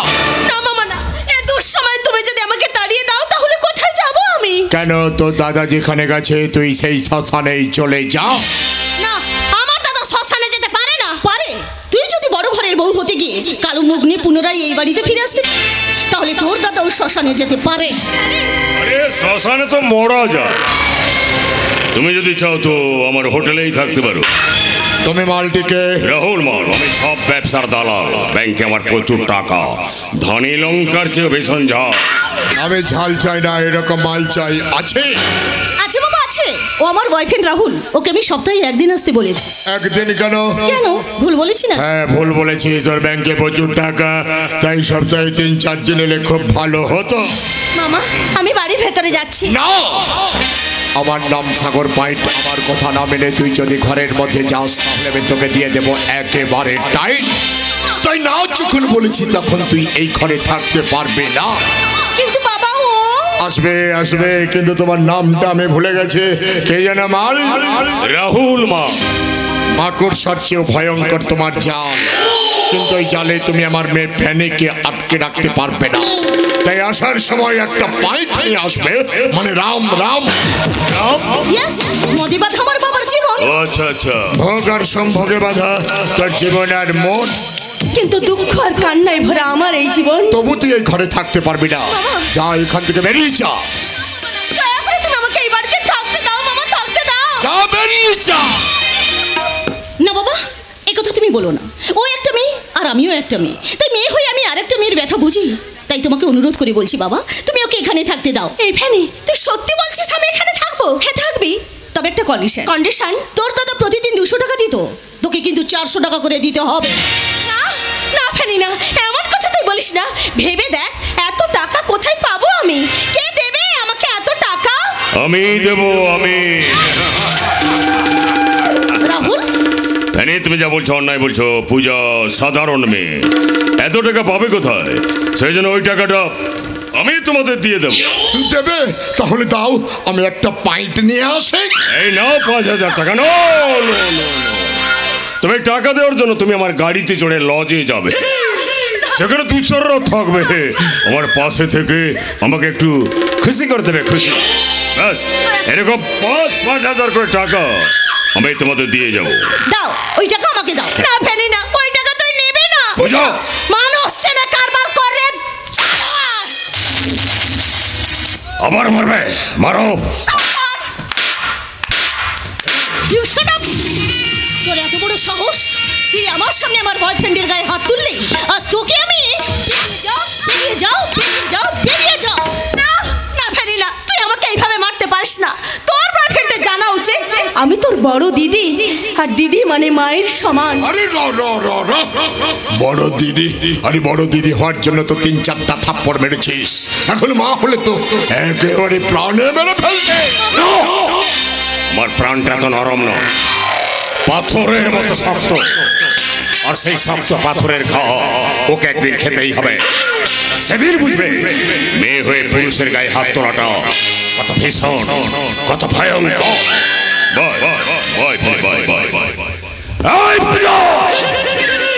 আমি রাহুল মা, ধনী লঙ্কার চেয়েও ভীষণ ঝড়। না রাহুল, তুমি যেও না। আমার বাড়িতে এসে আমার সামনে এইভাবে অপমানিত হয়ে আমার উপর রেগে তুমি চলে যেও না। রাহুল যা চলে গেল। আজ চলে গেলে ও আবার আসবে, কারণ হলো বেড়াল মাংসের স্বাদ পেয়েছে যে। হ্যাঁ ও আসবে, কিন্তু তুই আর এই ঘরে কোনোদিন থাকতে পারবি না। ফ্যানি, যা যা, বেরিয়ে যা বলছি। আমার ঘর থেকে তুই বেরিয়ে যা। যাবে যাবে না, আমি যাবো না। না ফেলে, পূজা আজ থেকে আমাদের ঘরেই থাকবে। হ্যাঁ, ওর দাদা নয়ন প্রতিদিন ভিক্ষা চেয়ে আমাকে 200 করে টাকা দিত, তেমনি পূজাও আজ থেকে ভিক্ষা চেয়ে আমাকে প্রতিদিন দেবে 400 টাকা। বল দিবি কিনা? বল দিবি কিনা? দেবো মামা, দেবো। আমার দাদা প্রতিদিন গোবিন্দের নাম নেই ভিক্ষা করে তোমাকে 200 টাকা করে দিত। আজ থেকে আমিও সেই গোবিন্দের নাম নেই ভিক্ষা করে দিনের শেষে তোমার হাতে তুলে দেব 400 টাকা। মামা তুলে দেব 400 টাকা। 400 টাকা?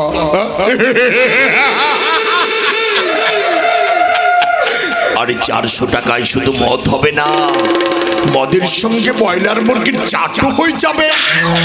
কিন্তু ওকে 400 টাকা কে দেবে? কেন?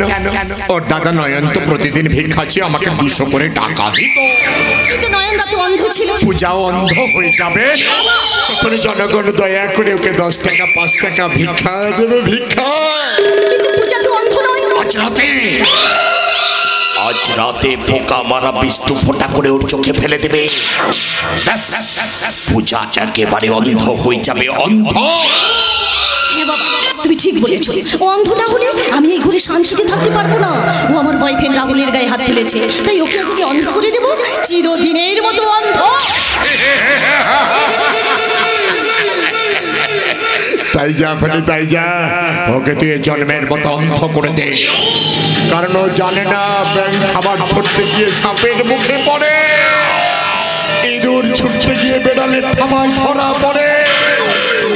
স্বামীর ঘর থেকে বেরিয়ে এসে ও যদি অন্য কোথাও চলে যেত তাহলে প্রাণে বেঁচে যেত, কিন্তু এখানে এসে পড়ায়। চলে গেল, পড়ে গেল, আমি মরে গেলাম। ফেলে ছেড়ে দে আমাকে, ছেড়ে।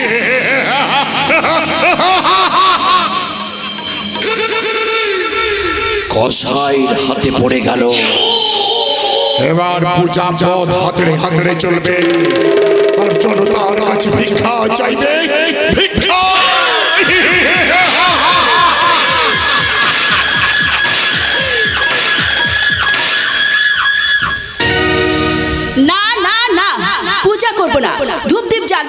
স্বামীকে দেবতার আসনে বসে তার পায়ে দিতে পারবো না ভালোবাসার পুষ্পাঞ্জলি। কেননা এতদিন পর ছোটদার বিয়েতে গিয়ে পাওয়া ওই লাভকার লেটার দেখে মনে হচ্ছে ওই ছেলেটা সেই আগের মতো আজও আমাকে ভালোবাসে। বিচ্ছেদের নদী আমাদের দুই তীরে বিভক্ত করে দিলেও মোহমান জলে আজও সেই মিলনের কুলুধ্বনি। না না, ওকে আমি কোনো মতেই ভুলতে পারছি না। স্মৃতির স্মরণিকায় সে যেন সে আগের মতো এসে বলছে, সুখী কে? সে কি?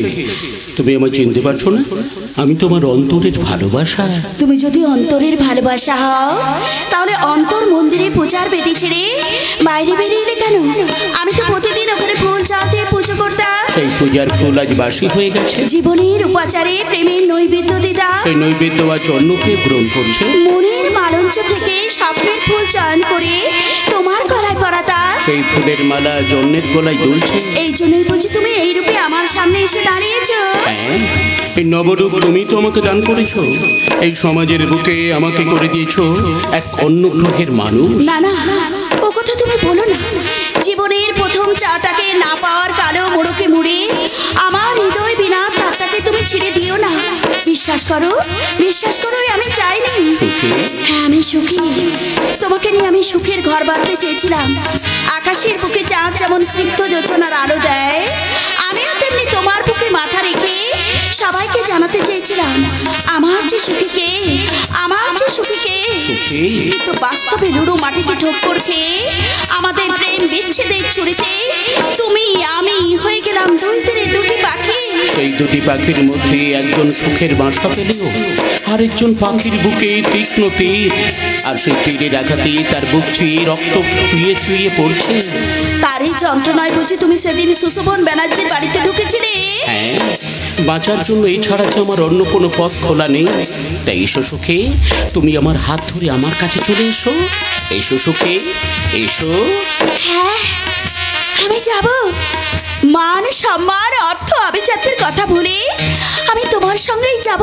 এসো সুখে, কারণ প্রেম যে সত্য, শাশ্বত, চিরন্তন। তাই সুখে ছুড়েঙ্গে না তেরা সাথ সাথী মরতে दर्द छोड़ेंगे न हम तेरा साथ ओ साथी मरते छोड़ेंगे ना हम तेरा साथ ओ साथी मरते दम अगले जन्म तक अगले जन्म में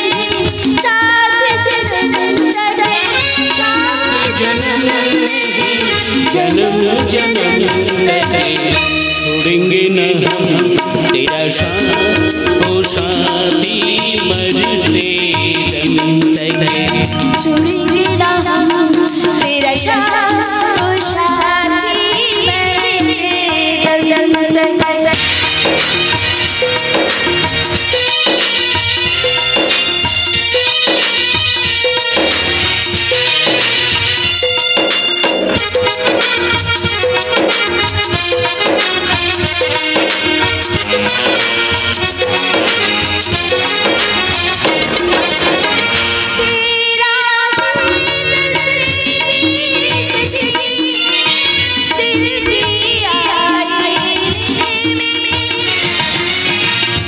से मोहब्बत करके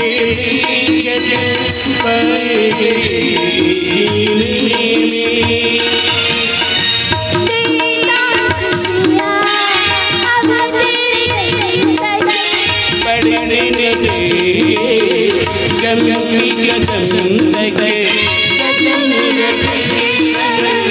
जन्म जन्म तक छोड़ेंगे न हम तेरा साथ ओ साथी मरते दम तक छोड़ेंगे ना हम तेरा साथ ओ साथी मरते दम तक छोड़ेंगे ना हम तेरा साथ ओ साथी मरते दम तक छोड़ेंगे ना हम तेरा साथ साथी मरते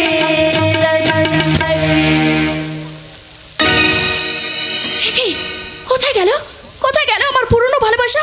তুমি কি এটা আমার বোনের ভোগ নাকি স্বপ্ন? স্বপ্ন নয় ম্যাডাম, স্বপ্ন নয়। আপনি যা দেখেছেন সেটা বাস্তব, আর সেই বাস্তবকে আপনি জানেন। কিন্তু আপনি কে? আমি পূজার বন্ধু, ওর বোন ফ্যানিরও বন্ধু, আর আপনারও বন্ধু। কিন্তু আপনি আমার ঘরে এসেছেন কেন? আপনার এই সুখের ঘরটাকে ভেঙে দেওয়ার জন্য, আপনাকে আপনার স্বামীর সঙ্গে বিচ্ছেদ ঘটানোর জন্য, পূজার মতো আপনাকে পথে নামিয়ে কাঁদানোর জন্য। এই তো শীত কেটে আমি আপনার ঘরে ঢুকেছি। বিশ্বাস করুন পূজার এই ঘটনার জন্য আমি দায়ী নই। কিন্তু আমি সেখানে বিড়ালের মতো উৎপেতে বসে যা জেনেছি তাতে আপনিই দোষী। ওই লোকটা আপনার কাছে ওই লাভ লেটার দিতে এসেছিল। মানে? তাই ভালোই ভালো ওর নামটা বলে দিন, না হলে কি করবেন? কি করব?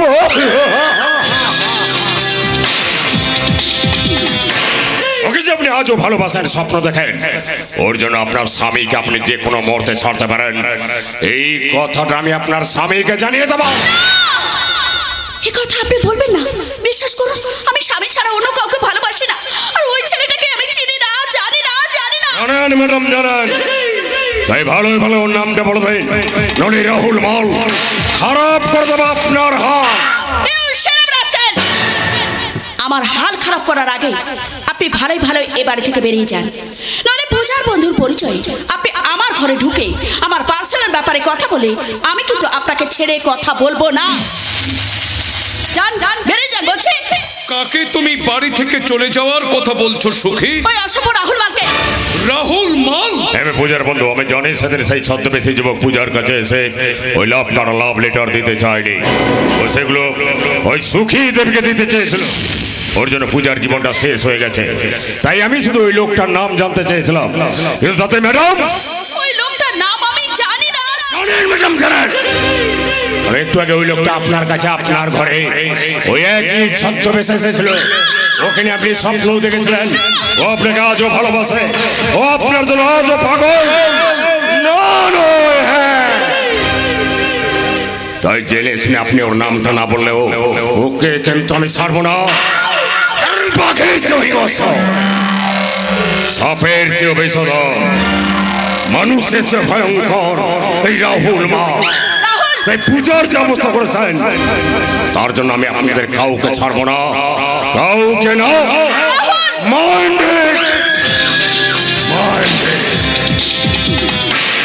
আমি তোকে ছাড়বো না রে রাস্কেল। আমার ঘরে ঢুকে আমাকে হুমকি দেওয়ার জন্য আমি তোকে পুলিশে দেবো, পুলিশে। তার আগে তুমি বলো সুখী যে ওই লোকটা কে?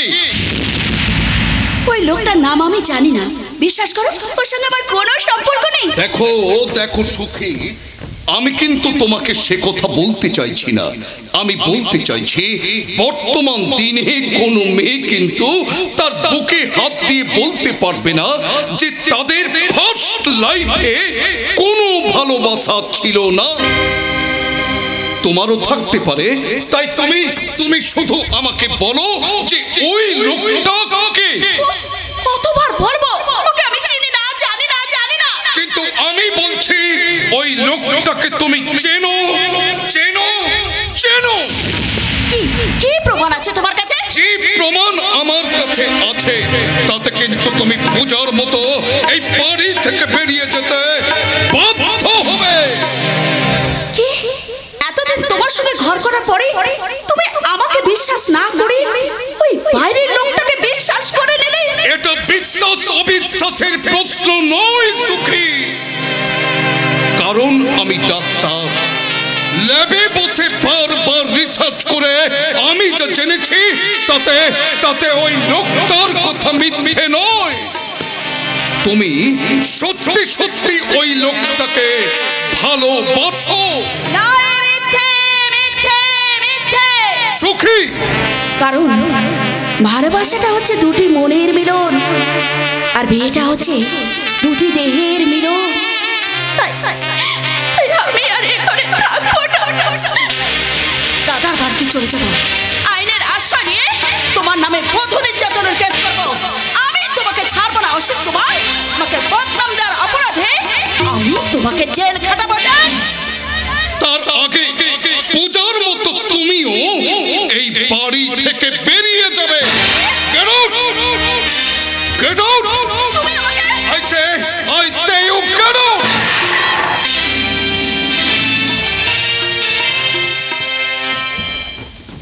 ভিক্ষে চাইছে আজ গোবিন্দ মন্দিরে অন্ধ খঞ্জ ন্যাংরা খোড়া দলে দলে এসে ভিক্ষে চাইছে। আর তাদের ধুতি গামছা শাড়ি টাকা পয়সা দেওয়ার জন্য লক্ষ্যপতি সরগম চ্যাটার্জির মা এই আরতি চ্যাটার্জি শহর থেকে গাড়ি নিয়ে ছুটে এসেছে এত দূরের এই গোবিন্দ মন্দিরে। আজ আমি ঠাকুরের কাছে পুজো দেব আর মানত করে বলবো কে তুমি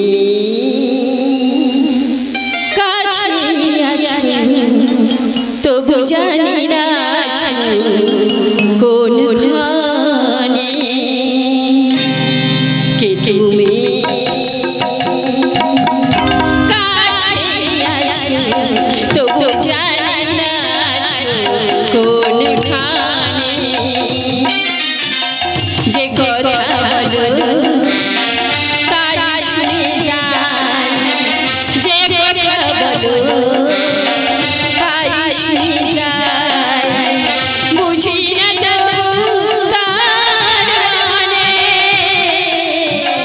বুঝি না তবু তার মানে কে তুমি কাছে আছো তবু জানি না আছো কোন খানে কে তুমি কাছে আছো তবু জানি না আছো কোন খানে তবু জানি না আছো কোন খানে তবু জানি না আছো। হে গোবিন্দ, তুমি আমার একমাত্র ছেলে স্বর্গমকে বাস্তবের পথে ফিরিয়ে আনো ঠাকুর। ওকে তুমি ভালো করে দাও ঠাকুর, ওকে তুমি ভালো করে দাও। দেবে না ঠাকুর আপনার কোনো কথাই শুনতে পাবে না। কেন? এখানে যা মানুষের ভিড়, যা চিৎকার চেঁচামেচি হচ্ছে, তাতে ঠাকুর এখানে আপনার কোনো প্রার্থনাই পৌঁছবে না। পৌঁছাবে কারণ গোবিন্দ যে প্রেমের দেবতা, ভালোবাসার প্রতীক, আর সেই ভালোবাসার আঘাতে আমার সন্তান এমন পাগলামো করতে পারে না। কিন্তু দাদাবাবু সেই পাগলের মতো ঘরবন্দি হয়ে আছে। ঠাকুরের দয়া তার সে দশা কেটে যাবে। সেই জন্য কি আজ এই মন্দিরে এত ভিড়? হ্যাঁ রে, আজ যে উৎসব। হ্যাঁ। ও আজ তাহলে কোজাগরি? আরে পাগল, এটা কোন দেবতার মন্দির? কেন, রাধা গোবিন্দের মন্দির। ওহো, রাধা গোবিন্দের মন্দিরে কখনো কোজাগরি হয় নাকি? ওহো, আজ তাহলে মনসার ভাষা। মনসার ভাষা? রাধা গোবিন্দের মন্দিরে মনসার ভাষা? ও কে যে তোকে মানুষ রূপে জন্ম দিয়েছিল আমি বুঝতে পারছি না। আরে পাগল, আজ দেব স্নান পূর্ণিমা। হ্যাঁ, সেই জন্য তো এখানে এত মানুষের ভিড়। আচ্ছা মা, দেবস্নান হলো কি করে? আমি আর তোকে বুঝিয়ে পারছি না, মনে হচ্ছে এই নারকেলটা আমি তোর মাথায় ভেঙে দেব। তাহলে তো ভালো হয়, এত কষ্ট করে ভিড় ঠেলে আর মন্দিরের ভিতরে ঢুকে তোমাকে পুজো দিতে হবে না। এই নারকেলটা আমার মাথায় ভেঙে দিলে পুজো আর এখানেই ভোগ হয়ে যাবে।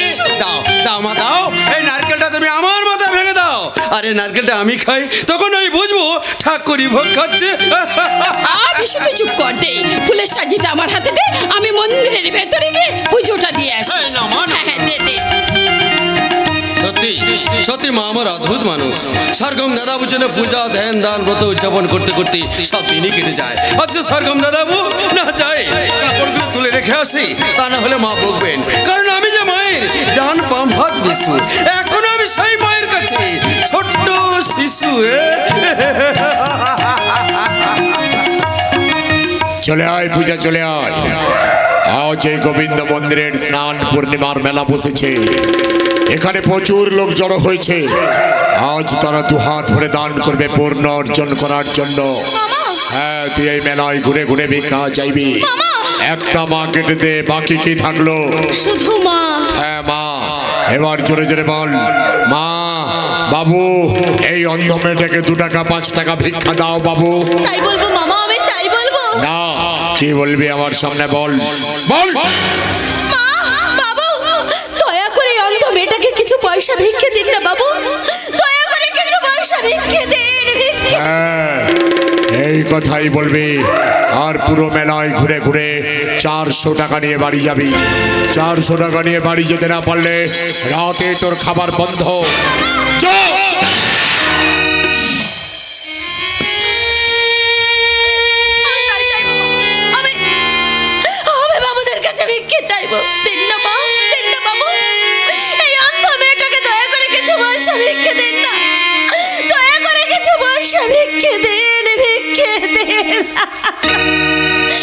কৃষ্ণ কৃষ্ণ শুধু শ্রী কৃষ্ণ, কৃষ্ণ বিনা কিছু না।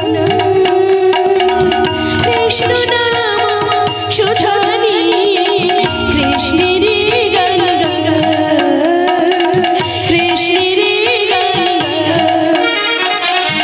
কৃষ্ণ কৃষ্ণ শুধু শ্রী কৃষ্ণ, কৃষ্ণ বিনা কিছু না। কৃষ্ণ নাম সুধানি কৃষ্ণের গান গা, কৃষ্ণের গান গা। হরে কৃষ্ণ হরে কৃষ্ণ, কৃষ্ণ কৃষ্ণ হরে হরে। হরে রাম রাম রাম হরে হরে। আমি অন্ধ মেয়ে মা, চোখে দেখতে না পাওয়ায় আপনার সাথে আমার ধাক্কা লেগে গেল। এর জন্য আপনি আমাকে ক্ষমা করে দেবেন মা, ক্ষমা করে। না মা না, এর জন্য কেন তুমি আমার কাছে মাপ চাইছো? আমার যদি এই অবস্থা হতো আমি তো ঠিক এমন ভুল করতাম না। না মা না, ওই ভগবান যেন আপনার এই অবস্থা না করে। কিন্তু ওরে মেয়ে, কি সুন্দর তোর রূপ, কি সুন্দর তোর কণ্ঠ। এই কণ্ঠে তুই ভগবানের নাম গান করছিস, কিন্তু এমন গানের মধ্যে ভিক্ষে চাইছিস কেন মা? কি করবো মা, ভিক্ষে না চাইলে আমি যে দুমুঠো খেতে পাবো না, আর খেতে না পেলে বেঁচে থেকে ভগবানের গান গাইতে পারবো না। আর ভগবানের গান না গাইলে এই অভিশপ্ত জীবনের যে মুক্তি হবে না মা, এই অভিশপ্ত জীবনের যে মুক্তি হবে না। বাহ, কি সুন্দর কথা। কিন্তু আমি তো প্রতিদিন এই মন্দিরে পুজো দিতে আসি, এর আগে এই মন্দিরে তোকে তো আমি কোনোদিন দেখিনি।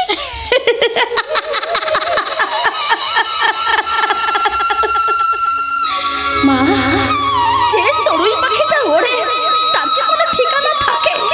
যখন যে গাছের ডালে বসে সেটাই হয় তার ঠিকানা।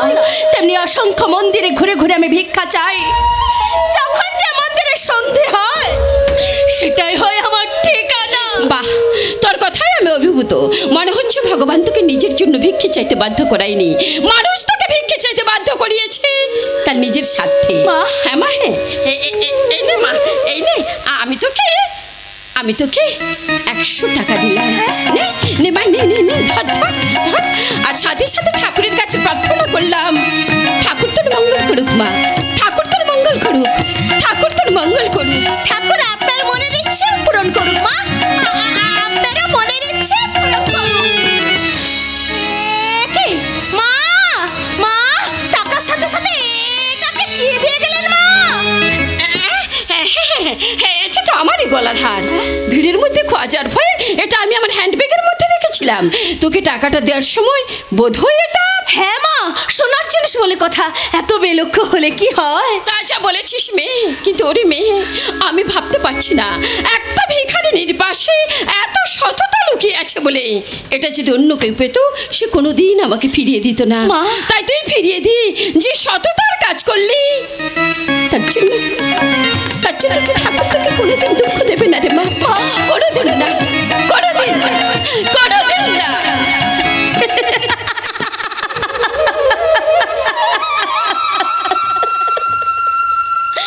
আমার কান্না ওই কালো গোবিন্দর নজরে পড়ে না মা, তাদের শৈশব থেকে এ পর্যন্ত তিনি শুধু আমাকে কাঁদিয়েই চলেছেন। আমার চোখে জল ঝরলে তিনি যদি খুশি হন তাহলে চিরদিন এই কান্না নদী ফলগুর মতো বয়ে যাবে। কিন্তু কিন্তু এখন তো আমার আরো টাকা দরকার মা। বাবু, বাবু, বাবু দিন, এই অঙ্ক মেয়েটাকে দয়া করে কিছু পয়সা বিক্রি দিন না, দেন না মা, দয়া করে কিছু পয়সা বিক্রি দিন না, দেন না বাবু, দেন না মা, দয়া করে কিছু পয়সা বিক্রি দিন। কে? নরম হাতে গরম থাপ্পড় খাওয়া রাহুল মা। আমি লঙ্কার চেয়ে ভীষণ ঝাল। তোর ওই ঝাল তো এখানে এসেছিস কেন? ওরে দেহটা ঢালা দেবো বলো। এত বড় ক্ষতি করিস না। না বলে আজ আমি শুনবো না। তুই সেদিন আমার গালে 4-4টে থাপ্পড় মেরেছিস, তাই তোকে 4 রাত লজে নিয়ে গিয়ে আমি ফুর্তি করবো, ফুর্তি। আয় চলেন চলেন।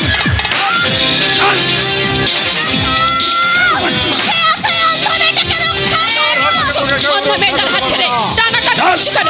ছাড়ো, ছাড়ো, ওকে ছেড়ে দাও।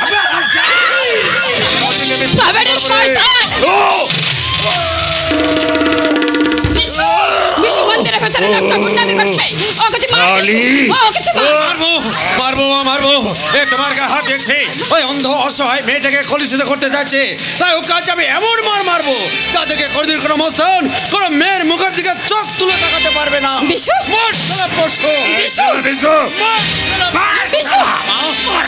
মেয়েটাকে গাড়ি থেকে বসবে দাও, আমি একে পুলিশের হাতে তুলে দিই, এক্ষুনি আসছি। চল চল পুলিশ স্টেশন। আর তুই চল আমার ঘরে।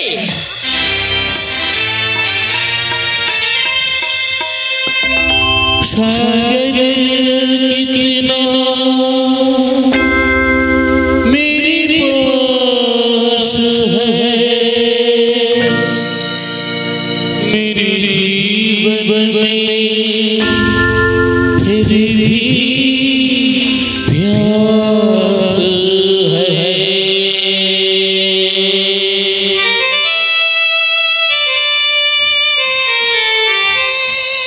सागर कितना मेरे पास है, मेरे जीवन में फिर भी प्यास है। ये प्यास भरी जीवन थोड़ा अमृत के थोड़ा, दिल ऐसा किसी ने मेरा तोड़ा, बर्बादी की तरफ ऐसा बोला, किसी ने मेरा तोड़ा, बर्बादी की तरफ ऐसा बोला। অন্ধকার অন্ধকার, চ্যাটার্জি ভবনের অন্দর মহলে আর শুধু অন্ধকার, আর সেই অন্ধকারের মধ্যে সরগম চ্যাটার্জি একা দাঁড়িয়ে হিসেব করছে জীবনের হিসেব করছে চা পাওয়ার, হিসেব করছে প্রেম ভালোবাসা, আর সব হিসেবের যোগফলকে দাঁড়িয়েছে শূন্য শূন্য শূন্য। दिल ऐसा किसी ने मेरा तोड़ा, बर्बादी की तरफ ऐसा बोला, ऐसा किसी ने मेरा तोड़ा, बर्बादी की तरफ ऐसा बोला। एक भले मनुष्य को मनुष्य के छोड़ा। না আমি হারতে পারি না, কিছুতেই না, আমাকে হারি অন্য কেউ জিতে যাবে সেটা আমি কিছুতেই মানবো না। কি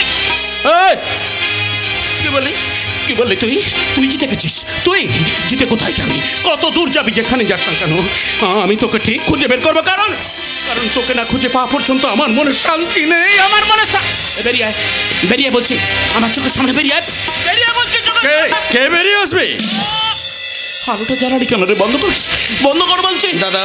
দাদাবু এই অন্ধকারের মধ্যে কি করছিলে? খুঁজছিলে, কিন্তু সবাই তো আলোতে খোঁজে, অথচ তুমি এই অন্ধকারে খুঁজলে কি তা পাওয়া যাবে?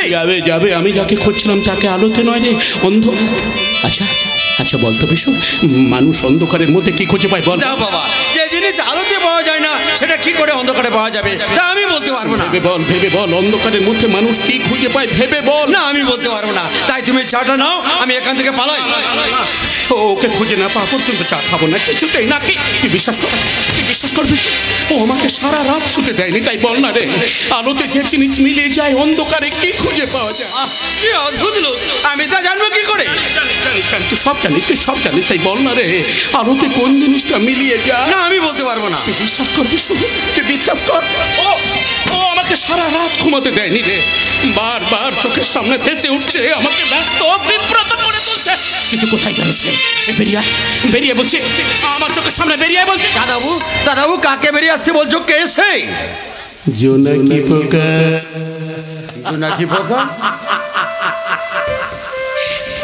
রাতের বেলায় মিটমিট করে জ্বলে, আবার আলোতে অন্তর্ধান হয়ে যায়, কিন্তু কোথায় গেল বলতো? কোথায় গেল দাদাবু? এর জন্য তুমি সারা রাত্রি ঘুমাওনি।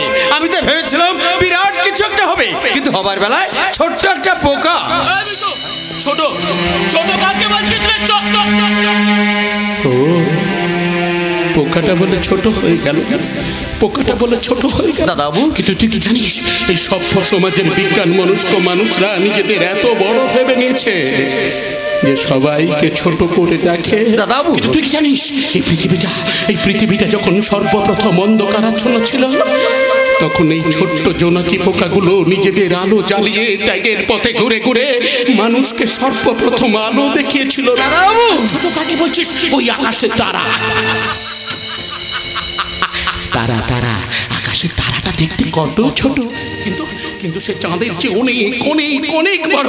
এই মানুষের চোখ মানুষের চোখ দুটো তার দেহের থেকে দেখতে কত ছোট, কিন্তু কিন্তু সে উপরের বিশাল আকাশকে দেখতে পায়। ওই সমুদ্রটা দেখতে অনেক বড়, কিন্তু নদীটা তার থেকে অনেক বেশি লম্বা। এবার বল বিশু, কে ছোট? না না, তুমি ঠিক কথাই বলেছো, কেউ ছোট নয়। কেউ ছোট নয়, কেউ ছোট নয়।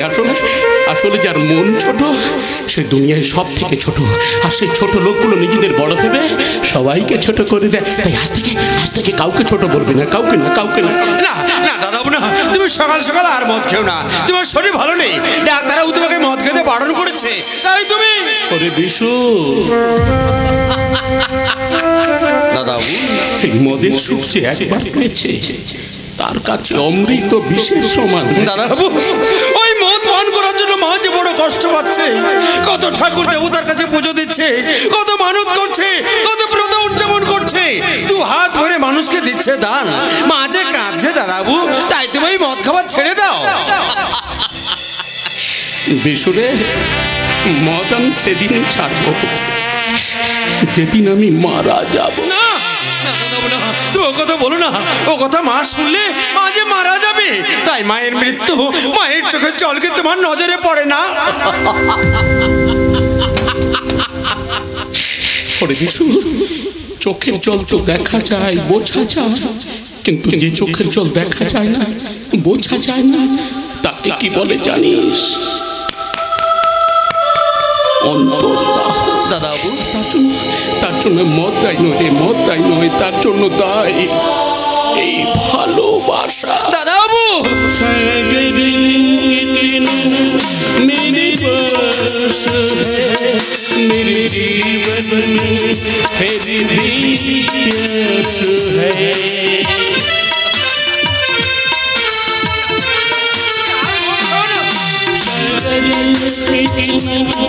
मेरे पास है मेरे जीवन में फिर भी प्यास है। प्यास भरी আর মদ খেও না। বিশু, আমি তোকে সহ্য করতে পারছি না রে, তুই এখান থেকে চলে যাবি। মা, কোথায় গেলে মা, কোথায় গেলে? তাড়াতাড়ি এসো, দাদাবু আবার মদ খাওয়া শুরু করে দিয়েছে। আমি ফুলের বাগান থেকে ফুল তুলে রেখে এসেছি, সুসুতো দিলে আমি ঠিক মালা গেঁথে নিতে পারবো। মা, ও মা, মা তুমি কোথায় গেলে? ও মা, মা, মা তুমি কোথায় গেলে?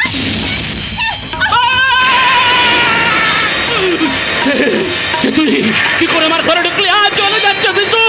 বিশু তুই কোথায় গেলি? ছুটে আয় বিশু, তুই কোথায় গেলি? দাদাবু, তুমি এইভাবে চিৎকার করে উঠলে কেন? কি করে আমার ঘরে ঢুকলো কে? আমি তা জানবো কি করে? মা তো সেদিন মন্দির থেকে ওকে এই বাড়িতে নিয়ে এসেছে। বের করতে বলছি, নইলে আমি পাগল হয়ে যাবো। দাদাবু, বিশুদা, ওনার সাথে আমার ধাক্কা লাগার পর উনি আমার পাগলের মতো হয়ে গেলেন কেন? আমি তো ওনাকে কিচ্ছু বলিনি, তবু আমাকে এই বাড়ি থেকে বেরিয়ে যেতে বললেন কেন? বলো বলো বিশুদা, বলো উনি কে? ও সরগম দাদাবু, মায়ের একমাত্র সন্তান, এই চ্যাটার্জি পরিবারের একমাত্র উত্তরাধিকারী। কিন্তু আমাকে দেখে এমন পাগলের মতো হয়ে গেলেন কেন? শুধু তোকে দেখেই নয় রে মা, এই দুনিয়ার সব মেয়েকে দেখলেও এমন হয়ে যায়, মেয়েদের মুখ দেখলেও পাগল হয়ে যায়, মেয়েদেরকেও সহ্য করতে পারে না। কিন্তু কেন?